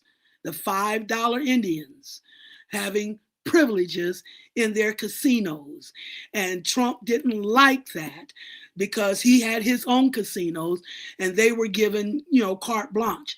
He went before the legislature and everything trying to say these aren't real Indians. These aren't real Indians. They don't look like Indians to me. They got just as much Indian blood in them as I do, and I don't have any. So he's in a fight against these $5 Indians. So he was just being groomed for this role. At this point in juncture, he's just the vessel that was at the right place, right position, at the right time, having been groomed to expose the $5 Indians. So that is why he did the 14th Amendment, where he even explained out of his own mouth, the 14th Amendment was written for the children of slaves, he said. They were written for the black people, is how he described it, only to overturn the Dred Scott law. So that is what he corrected, that it only applied to the melanated people, the only ones who have a true birthright citizens to the Americas, because we were the original inhabitants of the America. That's not some from his conscious mind. That's a spiritual purpose. And he was just a link to unfold a spiritual purpose to unfold, because the first thing they did when he corrected the 14th Amendment, and then he did the ICE, when he brought ICE to the table to remove illegal immigrants, the first people I stepped up to was the $5 Indians, the Native Americans. That automatically told you that they were not the original inhabitants of this land. They stepped up to them to deport them. And the only one that falls under the 14th Amendment. So that's what it was indicating, transforming the laws of America back to its original intent with Philadelphia, where Kansas City had reached its maximum. It had reached its maximum level, and it had to pass the baton up to Philadelphia to a collective level, because on a spiritual level, Kansas City was playing, a personal role. But when they passed the baton up to Philadelphia, transforming the laws of America, making it a law, a collective law of America, where the only real true birthright citizens are the melanated people of America. And right now, as I started off, the delineation, trying to shut down the coal plays and the tethers, because not only are we being identified as the, I say, foundational copper color Americans, as we're being delineated, the chosen, the ones who are the ones that has went through this process, delineating that, and how they tried to dilute that, was to let all these immigrants, that's how they took the land. When they let the immigrants come in, then, like Brother Rod Hayes was telling you that the big house was really Big Mama's house, you see. And what they did is that they took our ancestors to their courts and turned our land over to these immigrants through the court system. That's how they stole the land, through the court system, and so, but now we got immigrants, we got melanated immigrants now trying to claim, our status as well. what was in that Grammys we just saw, Shambozi, I think his name is. Shambozi steps up when he gets his Grammy and says, "Immigrants build America." You see. So now it's time to expose what they're calling the tethers, the cosplays, people like Zoe, what's her name? Saldan. I can't get the last name. Zoe, she played in the movie Avatar. She played that role, and that was a correct role for her to play. And the other one, Cynthia, playing the role in the movie Wicked. They are not foundational copper color Americans, but they're coming in here co-playing our roles. Cynthia, they've even set her up to play, was it Harriet Tubman? Also wanted her to play, who is that singer? I can't think of her name, but so they're bringing in these international melanated people, usurping our value. And that is why this delineation is so important, to identify the original copper color Americans who built this this America. Now everybody wants to come in and pull off of our creative powers, as their responsibility in their contribution, where just moving us out or undermining our value in this whole scheme of things. So, and nothing against any other people, but it is time to delineate who is who in the whole scheme of things. And too many people, pulling on, perpetrating themselves, as us, you see. So, but we are the originals. We had civilizations here that was spectacular. That's been covered up, but everything is being exposed because of the Aquarius and Leo axis of energy in the Aquarian age, where everything is now being exposed that's been hidden. And if you want to get the details of that, I'm not a detail person, I'm a big picture person. But my first introduction to this understanding was Dane Calloway.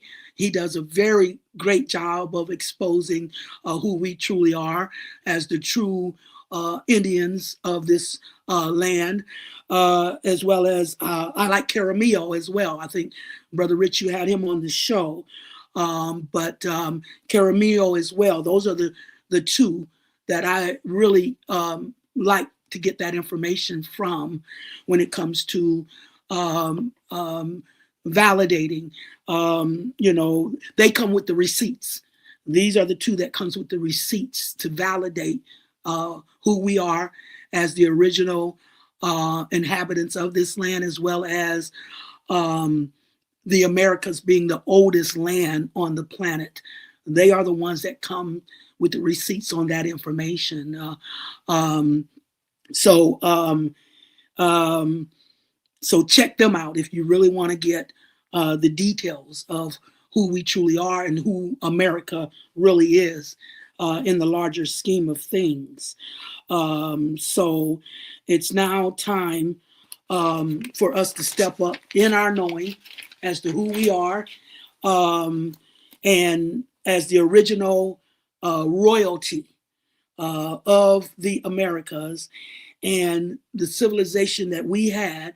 Spirit is spiral. What goes around comes around, Alpha and Omega. And we've now come full circle. And how we get to see that bigger picture of that is through the symbolisms of the Super Bowl. Like I said, the Seattle Seahawks actually representing the hawk-headed deity Haru, which represents Mars energy, which is still through Aries energy, Mars energy, and the significance as we come back full circle of Neptune in Aries, because that'll be the next cardinal sign, and the cardinal signs are what activates this royal level of universal empowerment.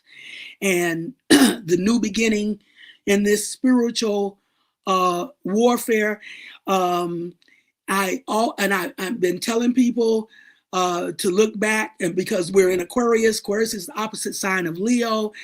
And in Leo, about 2-3 years ago, on August the 5th, I keep bringing up in Montgomery, Alabama, at the harbor, we had a demonstration of the micro aspect of what we're stepping up into as we harmonize between these three realms: the cosmic realm, mama's domain, the subconscious, the ancient ancestors, the spiritual realm, father's domain, the conscious realm, the spiritual ancestors, and us, the physical vessels or the boots on the ground, who can now manifest the energy that our spiritual ancestors, our loved ones who have transitioned, your family unit that is on that spiritual front line, bringing that spiritual energy to us in balance, spirit in balance with the physical, that they've accessed it from the cosmic realm, the soul realm, our ancient ancestors. They're bringing that energy through the spiritual realm to us, the physical vessel of the family, particularly the sacrificial lamb of the family. The one who takes the brunt of the wounds is the one who now brings in balance back the brunt of the reward, taking the brunt of the wounds of the family that has been generationally passed down, now is able to bring back the brunt of the positive return from that negative polarity, the wounding. Now we have the spiritual reward in balance to that. And the one who took the brunt of the wounds that was generationally passed down, the sacrificial lamb of the family, is the one who will now be able to access, the gifts and the powers and the magic, that mutable cross, the magic of the universe, and bring it back to the benefit of the physical family. Bringing it back full spiral to the benefit as you turn away from the physical family that wounds you, or the step family, to your spiritual cosmic family, where you access that power and those gifts. Now you bring it back full spiral to the physical family in their protection, their well-being, and in their healing. You see, and as each one of us do that for our families, that's how we're harmonizing between the three realms, from the ancient ancestors in the soul realm, spiritual ancestors in the spiritual realm, to the physical vessels, the boots on the ground. Big Mama, she's the mama of us all. She's Mama Universe. Her love, the water, she's too omniscient to bring her love down to her family at ground level. So we are the vessels she sent in to manifest that love at ground level. And this is how we're stepping up as the new rulers for this new Aquarian age. Now all we have to do is step up to our ancestors, spiritual or ancient ancestors, and say, this is the creative power I want to manifest. Which one of my ancestors, spiritual or ancient ancestors, soul ancestors, have mastered in this creative power? Channel, that's the Gemini energy, channel that energy to me. The Gemini, the Prince, and the Sagittarius, the Gemini and the Sagittarius channel. Gemini is the natural channeler. Channel that vibration to me so I can manifest that energy at ground level. So that is how we're harmonizing between the three realms, stepping up as the new rulers for the new Aquarian age that is now blossoming. And that is what we saw as a micro in Alabama on August the 5th. We saw a micro demonstration of that where, the captain threw his hat in the air, and that was a spiritual signal where, the spirits, we are to become the vessels for the spirits of our ancestors. That is how we're harmonizing those three realms, the vessels for the spirits of our ancestors. And that is what is coming into fulfillment. That is what's coming into manifestation. That's the reason the daughter is the last one to come to the table, the Capricorn, daughter Earth, because she represents manifestation and materialization. And Capricorn is quality control. So the only way we're going to manifest this, fulfill and complete this, is when it reaches the quality of what is being manifested as a universal purpose. So that is why she's the last one to come to the table, because she's going to manifest and materialize through these vessels, us, the boots on the ground, the quality of this universal purpose that is now coming into fulfillment and fruition. So Myrah, you deliver every single time. You know that? Wow, that wonderful. was absolutely magnificent. It's exactly what we needed at this time, February 16th. There's supposed to be a solar eclipse everybody's talking about tomorrow. You know anything about that? What's the deal with that? The solar eclipse tomorrow? I'm not. Let me see. Let me put my. Let me see. And we're on. Tomorrow's the 17th. Yeah. The 17th. That's an 8. Infinity. See what happens is you got those 4 family members. The father takes the energy to the mama. The mama, look at a cross. The cross. Look at the cross. The father spirit takes the energy to mama. The mama takes the energy to the son. The horizontal leg. The vertical leg is the solstice. The winter solstice, we're dealing with the father. That's Capricorn energy. That represents both the daughter through Capricorn, but it represents the father through the planetary ruler of Capricorn, Saturn. The father at the planetary level. And then its opposite sign is Cancer, that cardinal cross. The opposite sign is Cancer, the queen, the mother. And so opposite Capricorn. So the father through Saturn takes the energy to the mama, the moon in Cancer. And then the mama will take the energy to the sun at the equinox. The equinox, we're dealing with the solstice between the father and the mama.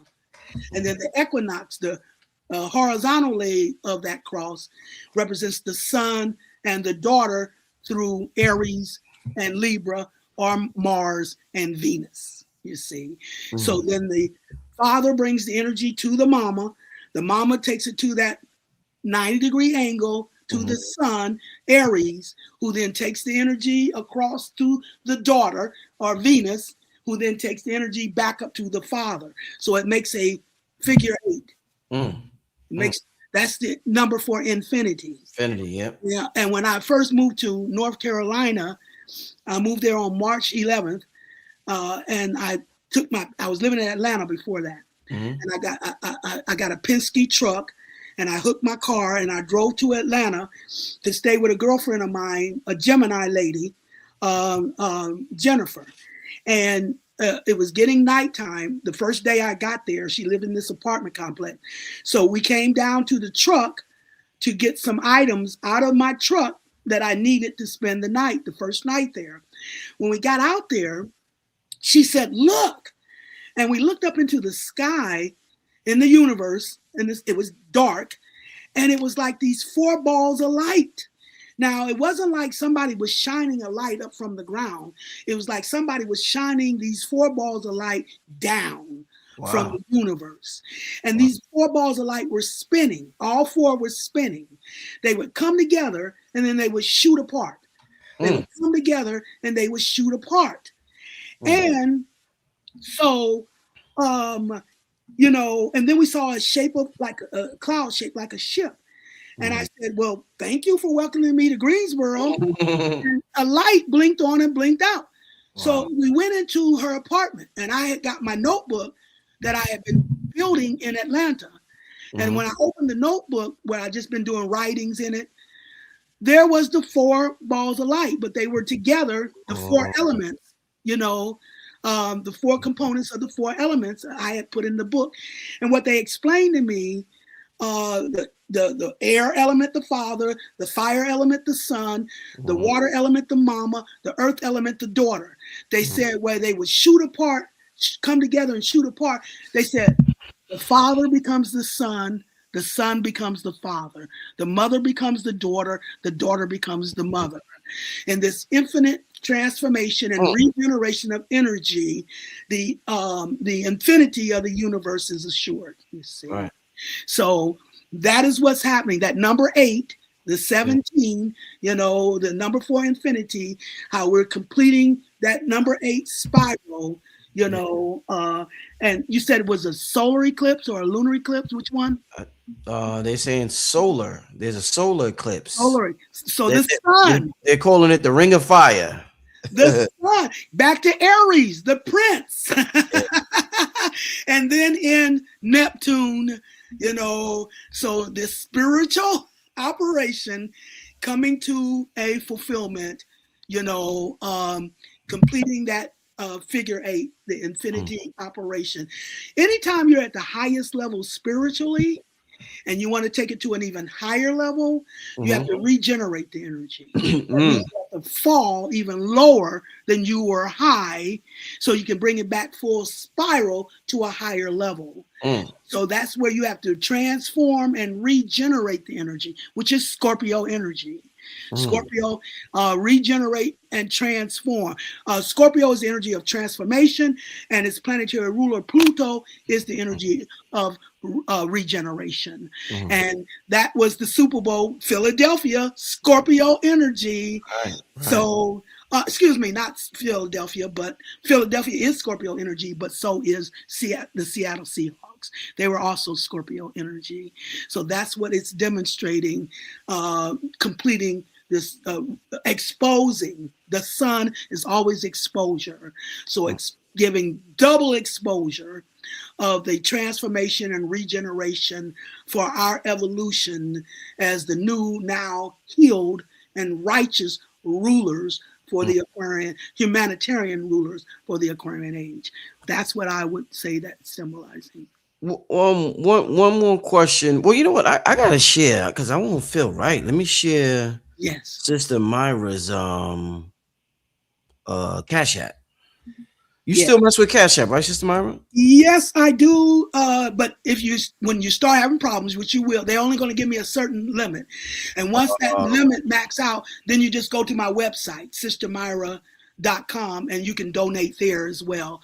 So if Cash App don't let you, first try Cash App. If it doesn't let you, then go to my website. But I also want to mention, now that you bring that up, that I'm starting a class. I've been doing this class with Professor Melanie, and we've done it now for 3 years where I did personal, but she's now put it on demand. Okay. And it's called through Spiritual AU, Professional Melanie. It's called the Fundamentals of Real Astrology class on demand. And you can go to my website to sign up, to register for this class. But you have to get the book material off of Amazon. The book material for the class is on Amazon. So it's a 20-week class, around a 20-week class, 90 minutes a week, and it's really going to give you all the ins and outs of understanding spiritual energy. So magnificent class. I developed this when I was in North Carolina. So check that out as well on my website, sistermyrah.com. You can sign up for the class on demand for that class on my website, as well as you can donate if you can't get it through Cash App. Then just go to my website and make those donations. So yeah, I wanted to definitely put that out there. But yeah, I'm gonna call you when I call you tomorrow, Sister Myrah, because I'm gonna send you your cigars. I definitely, because I keep procrastinating. I want to connect with Professor Melanie. yes, I want to get her on the channel. She just did a presentation on the Tartarian Empire. yes, And I want her to present it on this channel. yes, So it was pretty dope from what I've seen so far. I didn't see all of it, but yes, she was doing her thing. yes. So I yes. wanna get on this channel. So when I'm gonna call you tomorrow, and Okay, and, yeah, we can get all that together, and I'll definitely let her know.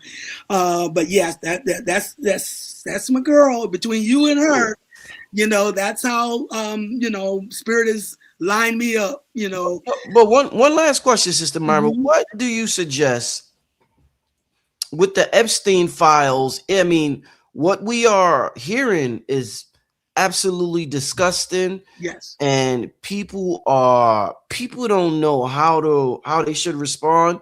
But one thing I'm hearing from a lot of people I'm talking with is that they want to remove themselves as much as possible from the system. So there's a lot of people that have jobs and they're like, yo, I don't want to go to the job and be around these people anymore. What would you recommend spiritually, from a spiritual perspective, for somebody who, in this day and age with the Epstein files and everything going on, a person who's working a 9 to 5, who's looking to exit their 9 to 5, what would you suggest from a spiritual perspective, Sister Myrah?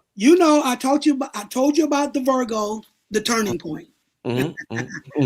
We're at that turning point. And that means unplugging from the matrix, the wisdom, my spirit, when it took me off my job in Atlanta, I was on that job 11 years, and my spirit came to me and said, what's wrong with this picture?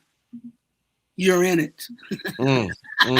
You're in it, you see. And I tried to procrastinate. I'm like, well, I was at the job 11 years. At least let me try to get my unemployment, but spirit said, no, we want you out, and we want you out now. Who are you going to trust, for your well-being, the job or spirit, you see? So it forced me off my job. And, I started doing all little things to make money from different ends. And everything I desired, somebody would literally knock on my door and almost hand it to me. So it's time now to trust your spirit. And if your spirit is pushing you off the job, you better listen to your spirit. Don't worry about it. It's time for us to step into our spiritual powers. It's time for us to open up to our magic. And we've been using Taurus. That's the sign of materialism.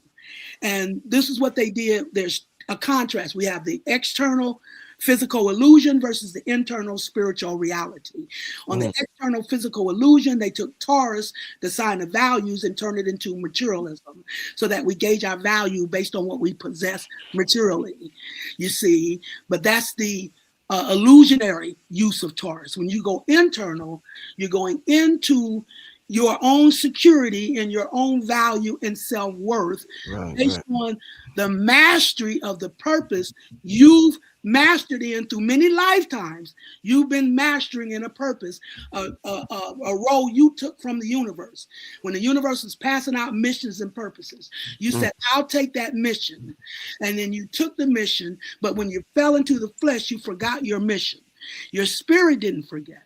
And your spirit is the one who's going to pave the way for you to walk the path in order to be confronted with the challenges of fulfilling that spiritual purpose and destiny, so you can see your capability to overcome those challenges for your growth.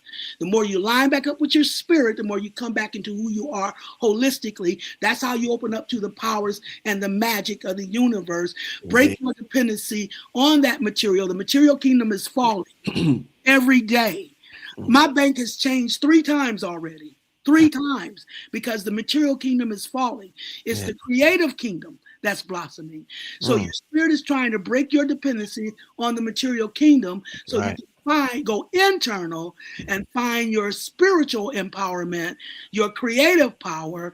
That is what's going to blossom. So that's your spirit kicking you off of your dependency on a material empowerment so you can open up and discover the power you have from within based on the mastery that you contribute to this universal purpose being fulfilled.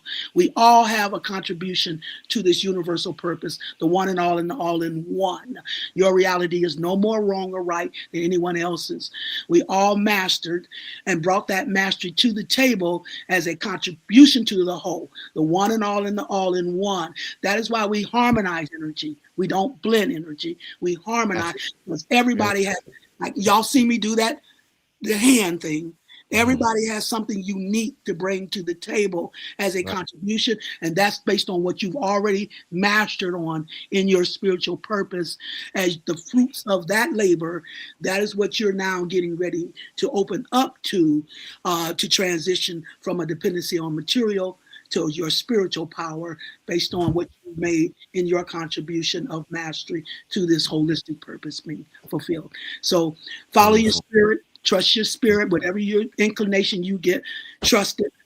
Don't worry about, it's the spiritual half now. We've done our half.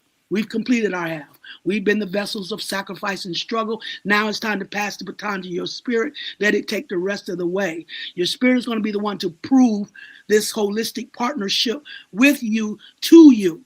So it's going to be the one to show you, convince you, and prove it to you. But you have to first break your dependency on the material so that you can open up to the dependency on your spiritual partner to show you how to walk in the knowing. It's not enough to know anymore. Now you have to walk in the knowing, and it's your spirit that's going to show you how to walk in that knowing.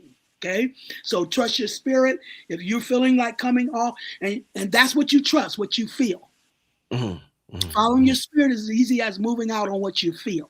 Till you run up on a brick wall, that's your spirit saying, make a turn here. Then you continue to move to the next brick wall, make a turn.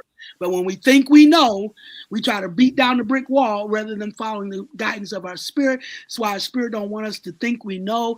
That's its role, to know and to guide us through symbolism, to train us in that knowing, in order to step us up to a new level. So we're stepping up to a new level. Just trust your spirit, your other half, your partnership with your spirit. And if you're getting the inclination to come off the job, that means the job is not going to be a benefit to you much longer anyway. So wonderful, wonderful advice, Sister Myrah. Once again, family, and shout out to King Simon. Sister Myrah's website is sistarmyrah.com. All info about the classes and consultations is on there, right, Sister Myrah? Yes. The classes, the consultations, and the donation if the Cash App fails you. Just go to Indeed. And the Cash App is $MYRAMOSS813. That's correct. Yes. Got it. All right. You got Sister Myra's information right there. Sister Myra, I want to thank you once again for coming on the show. I got but I also want to run an idea I want to run by you. A couple of things I got to talk to you about tomorrow. Okay. An idea I got that I want to run by you for an event later on in the year. Okay. So I'm gonna talk to you about that. I'm gonna send you cigars out tomorrow, and I want to connect with Professor Melanie. Okay, sounds good. Thank you for having me. Love you, family. Thank you so much, Myra. All righty. I'm gonna talk to you tomorrow. Okay. All right. Peace. All right. Oh, that was a wonderful show, y'all. That was, Myra. Woo, Myra did her thing, y'all. She did not disappoint. That was absolutely wonderful. Quick message before I get out of here. I'll be back Wednesday. I got an idea in mind for a Wednesday show. I'm gonna call this individual tomorrow. I wanna line something up good for Wednesday. So I'm gonna make a couple of phone calls. If it don't go through, it'll happen sometime soon. But I'm glad to start the week out like this. And when I booked Sister Myrah for today's show, which was, I called it yesterday. I didn't even realize that tomorrow was this eclipse. Then Blue Pill texted me and told me all types of powerful things that's happening tomorrow. New moon, the fire horse, and the solar eclipse. And I'm like, whoa. So y'all know I'm gonna have some tobacco lit. Y'all know I'm gonna have some tobacco lit for that. Somebody just said I just ordered a cigar. When do they ship? You know, I got a bag full of orders right there. That a lot of them are going out tomorrow. But if you order today, it'll go out by probably by Friday, Thursday or Friday. It'll go out. Yeah, if you order today, it'll go out Thursday or Friday. Man, somebody said Rich almost at 500. Listen, I've been stuck on 400 and like 40 or 30 something thousand subscribers for like, I swear, like 2 or 3 years. I've been at the same spot. I'm supposed to, realistically, I'm supposed to be at 1 million viewers, subscribers right now. I've been stuck at 430. I think it took me like 2 years to go from 430 to get 10,000 subscribers. But they got me. I don't know what YouTube got going on, but you know, it's all good. I'm that's why I'm developing things behind the scenes. You know, I'm not taking none personal, but yeah, it is what it is, and it's kind of, you know, it's just weird. I'm like, yo, when am I ever gonna like when am I gonna hit 500,000? What is the link for the tobacco? Let me share the link for y'all. It's actually pinned at the top of the chat. And the donation, you could donate. I love donations, but to get gifted some tobacco to cigars, it's $30 or more donation. I can't wait to send Sister Myrah and get her take. You know, when the OGs, Mama Kali, I got Mama Kali, I got the elders, the you know, the queens, the goddesses, the, you know, the what's that word? Somebody used the word the other day to describe Mama Kali. I forgot the word. It's on the tip of my tongue. But oh man, I can't remember the word. Oh man, it'll come to me. But yeah, it's a good feeling to send them the cigars. You know, I didn't ask Sister Myrah her opinion about the Bad Bunny. You know, I like what she was talking about, so I didn't even want to interrupt her to take it there with the whole Bad Bunny thing. You know, nah, it's not matriarch. It was another word that they used the other day to describe. Might have been primordial goddess. I don't know. I don't know the word. There was something. You know, somebody asked something. They said, "Does it feel good to be living in your purpose, Rich?" You know, it feels absolutely. It feels like home. It feels like home. You know how like you outside all day, and then when you go home, you're like, "Oh, I'm home." If you not living in your purpose and you finally live in it, it'll feel like you came home from a long day of work, or you came home from just a long day. You was in traffic for a long time. But the thing about living in your purpose is kind of like, you know, when you're in a relationship, I don't know if any of you been in long relationships or committed, especially relationships. It's a lot of commitment. It's a lot of loyalty. You gotta show a lot of loyalty the same way you would show to your wife or your husband. You have to show that same level of loyalty, respect, honor, everything that you would show your mate. You show your purpose. That's why I'm working on a show behind the scenes with Ra Cool for Patreon called Married to My Purpose, because you got to be married, like literally you got to be married to your purpose. And if you think about how you would treat the man of your dreams or the woman of your dreams, you know, the love of your life, you got to treat your, you know, the same way you would care for your children. You have to care for your purpose that same way. It's an entity, you know, it's an entity that, you know, you really, and the more loyal you are to it, the more loyal it will be to you. So yeah, it's a lot of work. You got to, you know, anything that's worth it in this realm, you know, requires you to put in the work. And that's the dangerous part about social media, is that we're getting these quick, real fast rewards with these with these dopamine releases because of all the overstimulation, that we forget in the art of putting in work, of learning things, of taking the time to learn the piano, learn to play chess, learn to play basketball, learn to play these things. We just wanted learn to draw. You know, we want AI to do everything for us. And you have to know how to use these tools and not let these tools use you. And yeah, we just got to be aware, because our purpose is not going to be a quick dopamine fix that we're getting on social media. And that's why I talked to everybody the other day about boredom and embracing boredom. Boredom will lead you in the proper boredom. When I say boredom, I mean, if you want to learn how to play the piano, you spend 2 hours straight on practicing the same thing over and over. It's going to get so boring. Your mind, you're going to want to pick up your phone. You're going to want to go to the bathroom. You're going to want to do anything but sit there. But the ability to sit there and constantly and work on that one thing, no multitasking, that one thing will cause you to become the master that you already are. So yeah, there's a lot of things. Like I said, I'm working on a lot of things behind the scenes.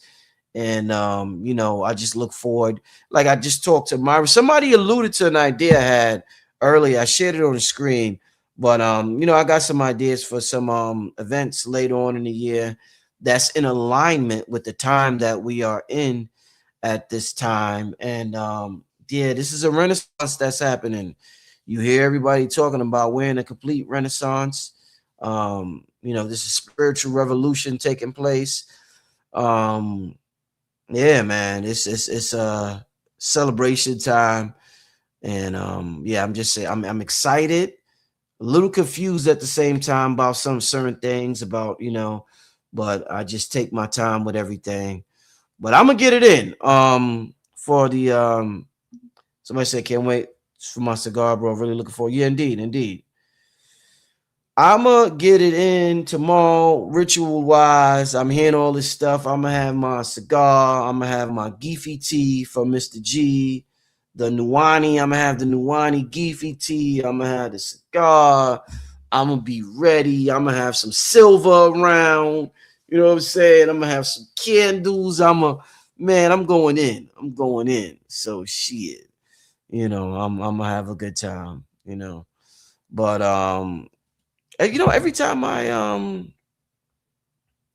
New Diamonds, you tried the tea. How was it? How was the tea? It's a tonic, actually. It's not. It's like a tonic. What How was it, New Diamonds? Tell me how was the tonic, the Nuani. Y'all always asking about this hat. What's their website? I keep giving the website out. Shit, it's on the back. It's on my back. What's the website, y'all? I keep giving it out. Why am I not? I forget the website. It'll come to me. It'll come to me. Damn. Let me see if it's on my, because this is their shirt. Nubia Apparel. Nuwbia. Yeah, Nubia is spelled Nuwbia. Nubia Apparel. You just go to Nubia Apparel. Just Google that or go to the website. It'll come up. But yeah, y'all love it. Y'all love this hat. Y'all always asking about this hat.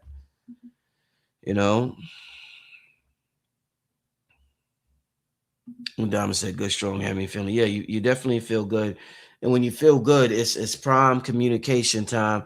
See, the name of the game is like I talked about signal versus noise.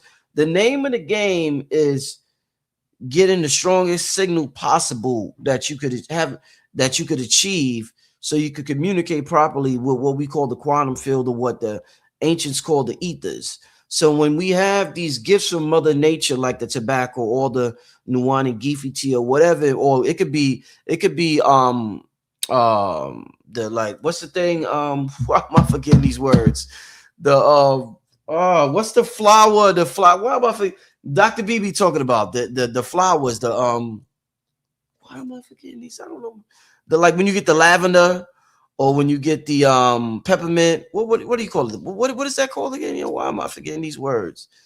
Um, Flower essence. Yeah, the flower essence. Like even that will put you in a state where it's easier for you to communicate with the quantum field. So there's the Mother Nature has bestowed gifts upon us, and it's for us to use. It's for us to use. It's to make the game easier. You know how when you in the game, Super Mario, and you playing a game and you bang the thing and you get you get like a fireball, or you get this, or you get a mushroom, or you get that. These are things, we could grab a mushroom, we could take some tobacco, and we turn into like Super Mario, and we're able to tap into different dimensions and things like that. So these are gifts that we gave to ourselves, knowing we was going to be in this game, this realm down here. So let's use them. Of course they've been tainted and they've been poisoned, like tobacco. Look what they did with our tobacco. We talking about the Americas. Look what they did with it. 2,000 chemicals in a cigarette or a cigar.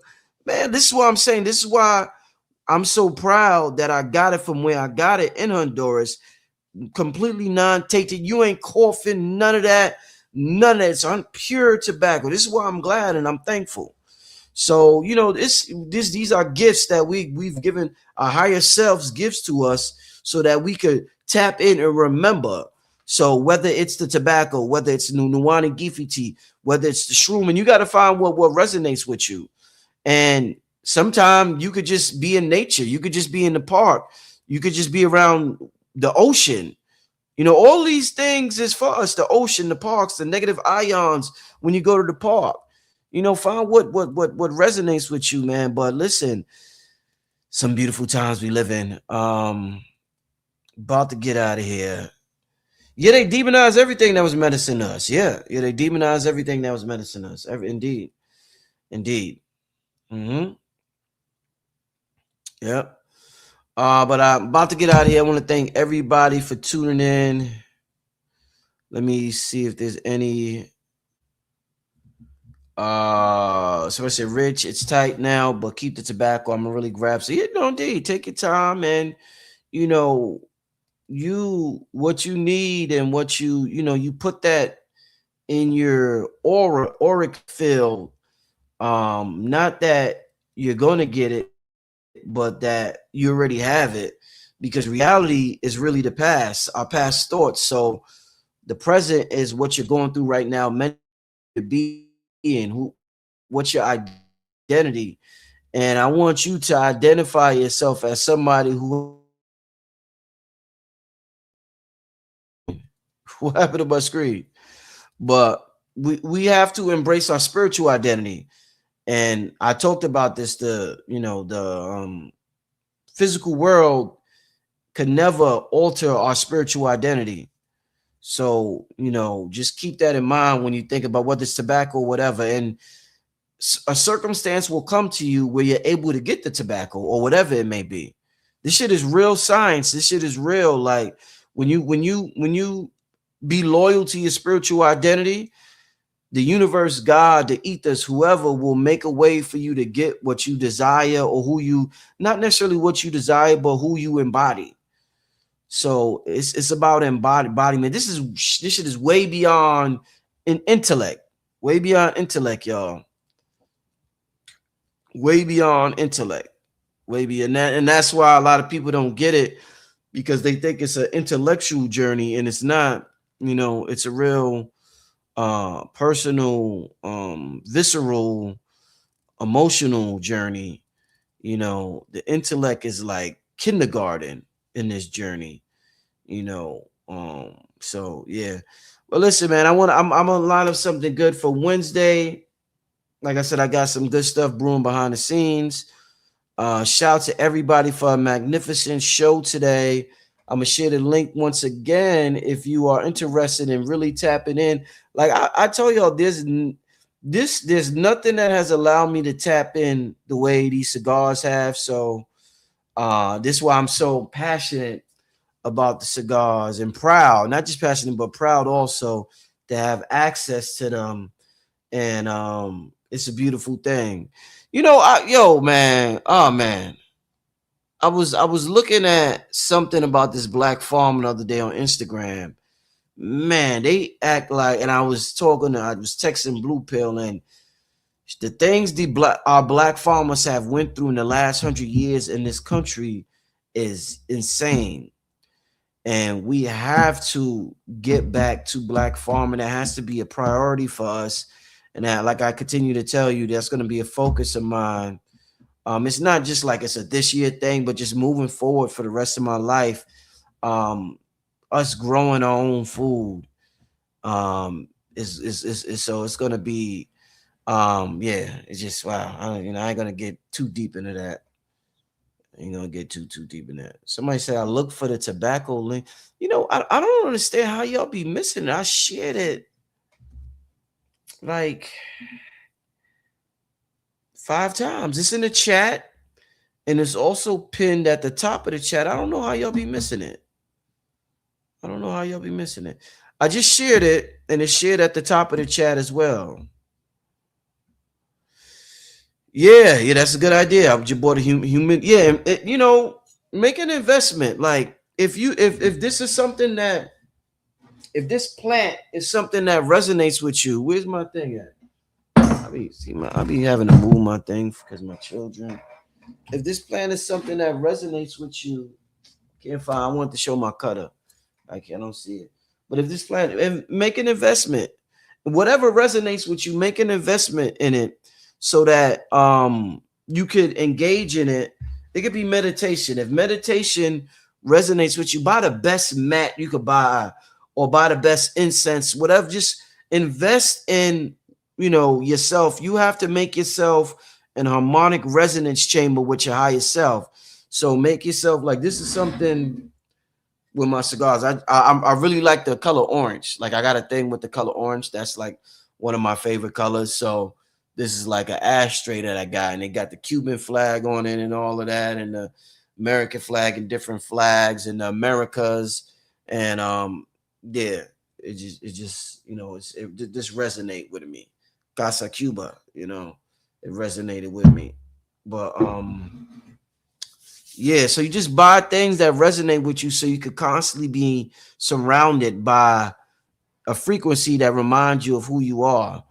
So it's just, and that's what we got to do, y'all. But I got to get out of here. What time? It's 11:35. I appreciate y'all for tuning in. Really do, family. And I will see y'all Wednesday. All right. I will see y'all Wednesday. Tomorrow, tomorrow's a big day. Should I do something tomorrow? No, I'll do something Wednesday. I don't know. I'm going to see.